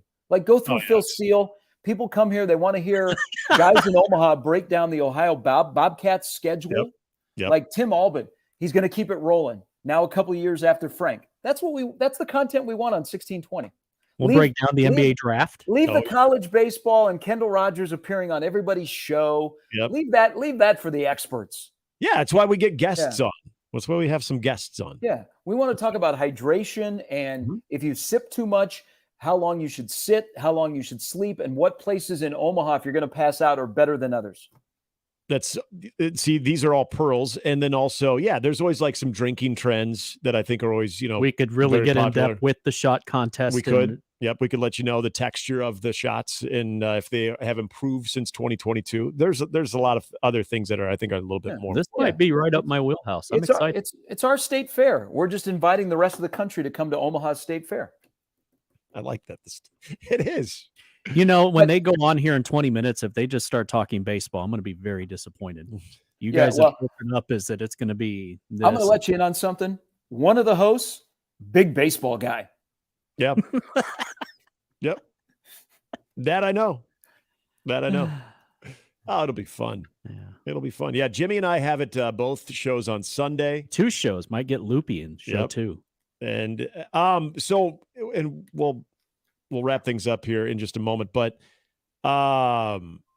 is this bad practice to even mention what the potential for weather is tomorrow? Because I did have like a thought. I did have a thought. You shouldn't have any thoughts. No, whatever happens, I want to see Tennessee LSU in primetime. And you will. That's all I'm saying. I don't know. Sunny and 75 danger meteorologist at one of the local TV stations basically has said today that there will be no baseball until 6:00 tomorrow. Right. Because of pop-up showers. And then when the sun comes out, you could get skin cancer. I don't know, maybe that sells. It's going to be sunny and 75, but there's going to be a wind that's going to be out of the south at 3 miles an hour. And ladies, it may mess up your hair. Mm-hmm. But don't overlook that it's going to be sunny and 75. Yeah, but just want you prepared for everything. Yeah, I whatever happens, I just want to see LSU, Tennessee in primetime. That was my only thought. The ticket brokers and the people that bought tickets before that matchup was announced, they agree with you, Nick. Yes, they do. Yes, they do. Have we seen a recent ticket price on that right now? Have we approached over $600? I don't know. When Corey tweeted at us the other day, it was that was after the initial lineup was announced, and it was what 400. Yes. Yeah, it'll go up. I mean, that's one of those games that not having GA tickets hurts. Mm-hmm. We don't want people to stand in line anymore. COVID got rid of that. And then also greed and able to make money. I will give them credit. They at least have done some tiered pricing, like the hot as heck afternoon games during the weekday beginning next week are not as much as the primetime games. But that's part of the character of the College World Series is coming here, tailgating, meeting people you've never met before, the passion that people have for their programs, people showing up wearing the gear of teams that are not here, and standing in line for GA to sit in the bleachers where you're going to bake, but you're out there to have fun and all the debauchery that goes on in the bleachers. But you met fellow fans standing in a line. That was the character of the College World Series. We lost that. But a game like tomorrow night would be one of those nights that people would be lined up really, really early just so they could get up their hands on GA tickets. But I imagine by the time that game starts, you're well over $400 for a good seat because they're going to have – there's a lot. I noticed again yesterday, there's a lot of purple and there's a lot of orange in town. That's going to be – that is SEC baseball at its finest. No. But don't kid yourself. There will probably not be as large of followings for the 4 teams that are playing today, but it's 4 pretty good, knowledgeable fan bases. I wish Florida baseball fans cared more, and they travel because they got a hell of a program. Yeah, and they just redid their ballpark in Gainesville, and it's beautiful, and they draw really well. But man, whenever they come to Omaha, and I know it's a 21-hour drive from Gainesville. It's just you don't see a lot of blue and orange, and that's a program that should have the passion in Omaha, that matches. I mean, Kevin O'Sullivan's got a great program. Brian O'Connor has got a great program, but you don't see a ton of Virginia people here, and I think there'll be a lot of Oral Roberts people here. They haven't been here in a while. Wake Forest, they'll actually travel pretty well because they haven't been here in a while. So we'll see. We'll see what the local fans adopt as their team. Like it'll be Oral Roberts today and probably Virginia because of Brian O'Connor. And you're not supposed to root for the SEC. That's what it says on the back of your ticket. It's going to be all LSU tomorrow, though. Omaha-wise, that is. Big Orange Nation. Tony V. Here to mess things up. And there are 2 buses as well. All right, we're going to come right back and wrap things up, get you set up for Baseball Village coverage. And also, don't forget, 12:40 is when pregame coverage starts for Game 1 of the CWS between TCU and Oral Roberts. We're back to wrap it up here. Mornings with Sharp and Handley, 1620 The Zone. Mornings with Sharp and Handley on 1620 The Zone and 1620thezone.com with Gary Sharp and Nick Handley. Now live on Twitch, YouTube, and 1620thezone.com. Watching a ball game at Oscar's Pizza and Sports Grill is pretty awesome. Oscar's offers the MLB package, so your team is always on their upgraded audio-video system, and nothing is better than watching the game with a cold frosty one, Oscar's Pizza, or award-winning char-buffed wings. And with daily lunch and dinner specials, it's really a no-brainer. So get ready to watch your favorite team play ball at Oscar's Pizza and Sports Grill, 173rd and West Center Road, and takeout at 162nd and Maple. We're live at Funplex in Omaha asking some experts what the best part of summer here is at the park. So, what do you guys think? Motion Ocean, the slides, the lazy river, splash, double trouble. Whoa, one at a time. Whoa! We got this. Riding the waves of the Motion Ocean. Next, double trouble. A trapdoor drops, and suddenly you're rocketing down a slide feet first. Yeah, but what about music and lights inside Rockin' Rapids? Okay. I guess the experts have spoken. This summer, let the fun drop at Funplex. Get your tickets now at fun-plex.com. Lowe's knows the best deals for dad. Hurry to shop our best Father's Day gifts from the brands he loves for less. Keep Dad's lawn looking sharp and save $100 on Cobalt's 24-volt self-propelled lawnmower. Plus, get 2 Bonnie 2.32 quart vegetables and herbs for just $10. Shop the final days of Father's Day deals now. Lowe's knows dads. Lowe's knows home improvement. Valid through 6/18. Bonnie in-store only. Actual plant size and selection varies by location. Excludes Alaska and Hawaii. It's good to be able to make a change, to never feel stuck. That's why at Cox, we're making a change too. Now Cox Internet plans are flexible, so you can choose to just go with Internet, add TV tomorrow, or home automation down the line. It's easier than ever to get just what you want and nothing you don't. Flexible plans from Cox. Change anytime. No commitments, no penalties. See for yourself at cox.com/internet. Additional services can be added at then current regular rates. All services subject to residential customer service agreement and acceptable use policy. Restrictions apply. Hi, this is Doug Nodgaard with Equitable Bank. Great service never goes out of style. When the digital age dawned, many said computers would be able to handle many of the interactions that used to take a person. Boy, were they wrong. How many times have you called your bank and gotten a recording to press 1 or 2? Not at Equitable. Not only does Equitable answer your call on the first ring, it's answered by a human being. That's because Equitable Bank values its customers. Equitable Bank, we take banking personally. Member FDIC. Hi again, everybody. Kent Pavelka courtside, getting ready for hail season with the rooferees at John Higgins Weather Guard.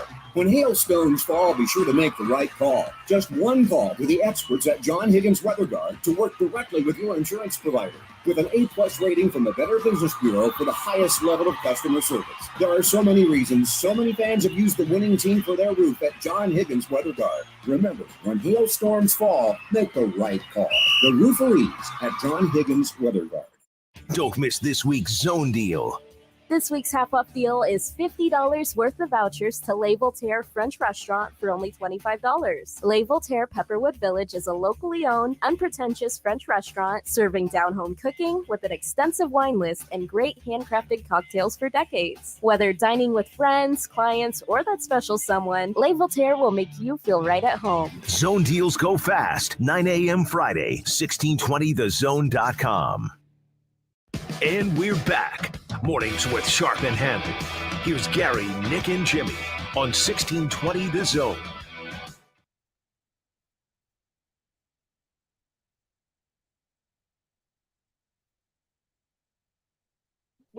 Wrap it up Friday. Yep. Something happened there. I thought I was talking. I wasn't talking. You were talking, except you were talking to yourself. I was talking to myself, and then the button came on, and there we go. All right, Baseball Village coverage begins in 10 minutes. We'll be taking you out there. That is where the fun begins, and then away we go. So can you just give us, Sharpie, an idea of like at what point do you start losing track of days?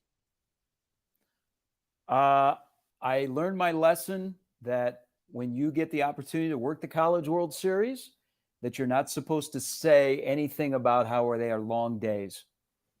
Oh, that's fine. I'm just wondering when you wake up, you're like, when you actually ask yourself, either mentally or out loud, like, what day is today? You know what? It's all predicated on the weather. Like if we have delays, like knock on wood, we've been pretty lucky that we followed schedule. There was the one year where we had a triple header and it rained. You know, we had games that were all over the map. That made it kind of long. Yeah. But I don't know, maybe Tuesday or Wednesday. Okay. Now that they have but again, I like the format, even though we don't have the single days like you used to have, like on the Wednesday and Thursday, and then maybe you get a single game on Friday or a doubleheader. We have doubleheaders every day. I actually really like this format. Yeah, it's great because it's from start to finish. It's baseball action going on. It seems like it kind of rolls a little. It's just a little bit more condensed, but it feels like it's just bang, bang, bang. It's good. Plus, ESPN doesn't have soccer, so we're actually starting baseball games because ESPN dictates the start times. We actually have normal start times of 1 and 6, not like 2 and 8 o'clock or 2 and 7 o'clock. Yes, I am right there with you. That was weird because, remember when those 7 o'clock games were taking place, you were getting the 4-hour baseball games. So it was making for a lengthy night. And then TCU and Virginia play a 14-inning game. This is legit. This is not Jello shot stuff, but NBA suspending John Morant 25 games. 25 games. So if you took the under. I thought we were looking at maybe a 40 gamer. Mm-hmm. Okay. 25. So we got some breaking news for you before we go. Adam Silver must have heard what he needed to hear to stand behind John Morant, because I think that's a little light. At least from what we were hearing initially. So, okay. Well, so when this is explained, he said at the tail end when he addressed it during the NBA Finals that we have received further information. Right. Yeah, I think people were thinking 50 games or half the season. And most people it's less than I expected based on some of Adam Silver's comments. So I think it's important for him to explain how they decided on 25, and then, John Morant to explain that, hey, it's not too late. I made a mistake. There's consequences, but it's not too late for me to fix what's wrong. Yeah. So the follow-up here is explaining why 25 games and what happens with him. I don't want to talk about what happens with the NBA and the Memphis Grizzlies. How does John Morant take care of John Morant so that this is in the past and he'll get back on the floor? But I agree. 25 seems a little bit less than expected, just listening to the tone of Adam Silver recently. So I hope he explains how they came to determination on 25 with the information that was at their at their fingertips. Yeah, that's exactly where I'm at. Good show. Big thanks to Mike Sirianni of Nebraska Baseball, also Mike Schaefer, who you will be hearing here in just about 5 minutes, and Matt Verzal. All that is up on the radio replay. Again, Omaha Baseball Village coverage begins. Josh Peterson, Mike Schaefer coming your way at 10. Then we've got TCU Oral Roberts. Pregame is 12:40 with John Bishop and Gary Sharp and Connor Happer. And then we've got Josh and Josh in between games 1 and 2 as well. Josh Peterson, Josh Hudson. So fun day. Enjoy it. For Gary, for Jimmy, I'm Nick. You've been listening to Mornings with Sharp and Handley. Have a good call, Sharpie. Thanks, guys.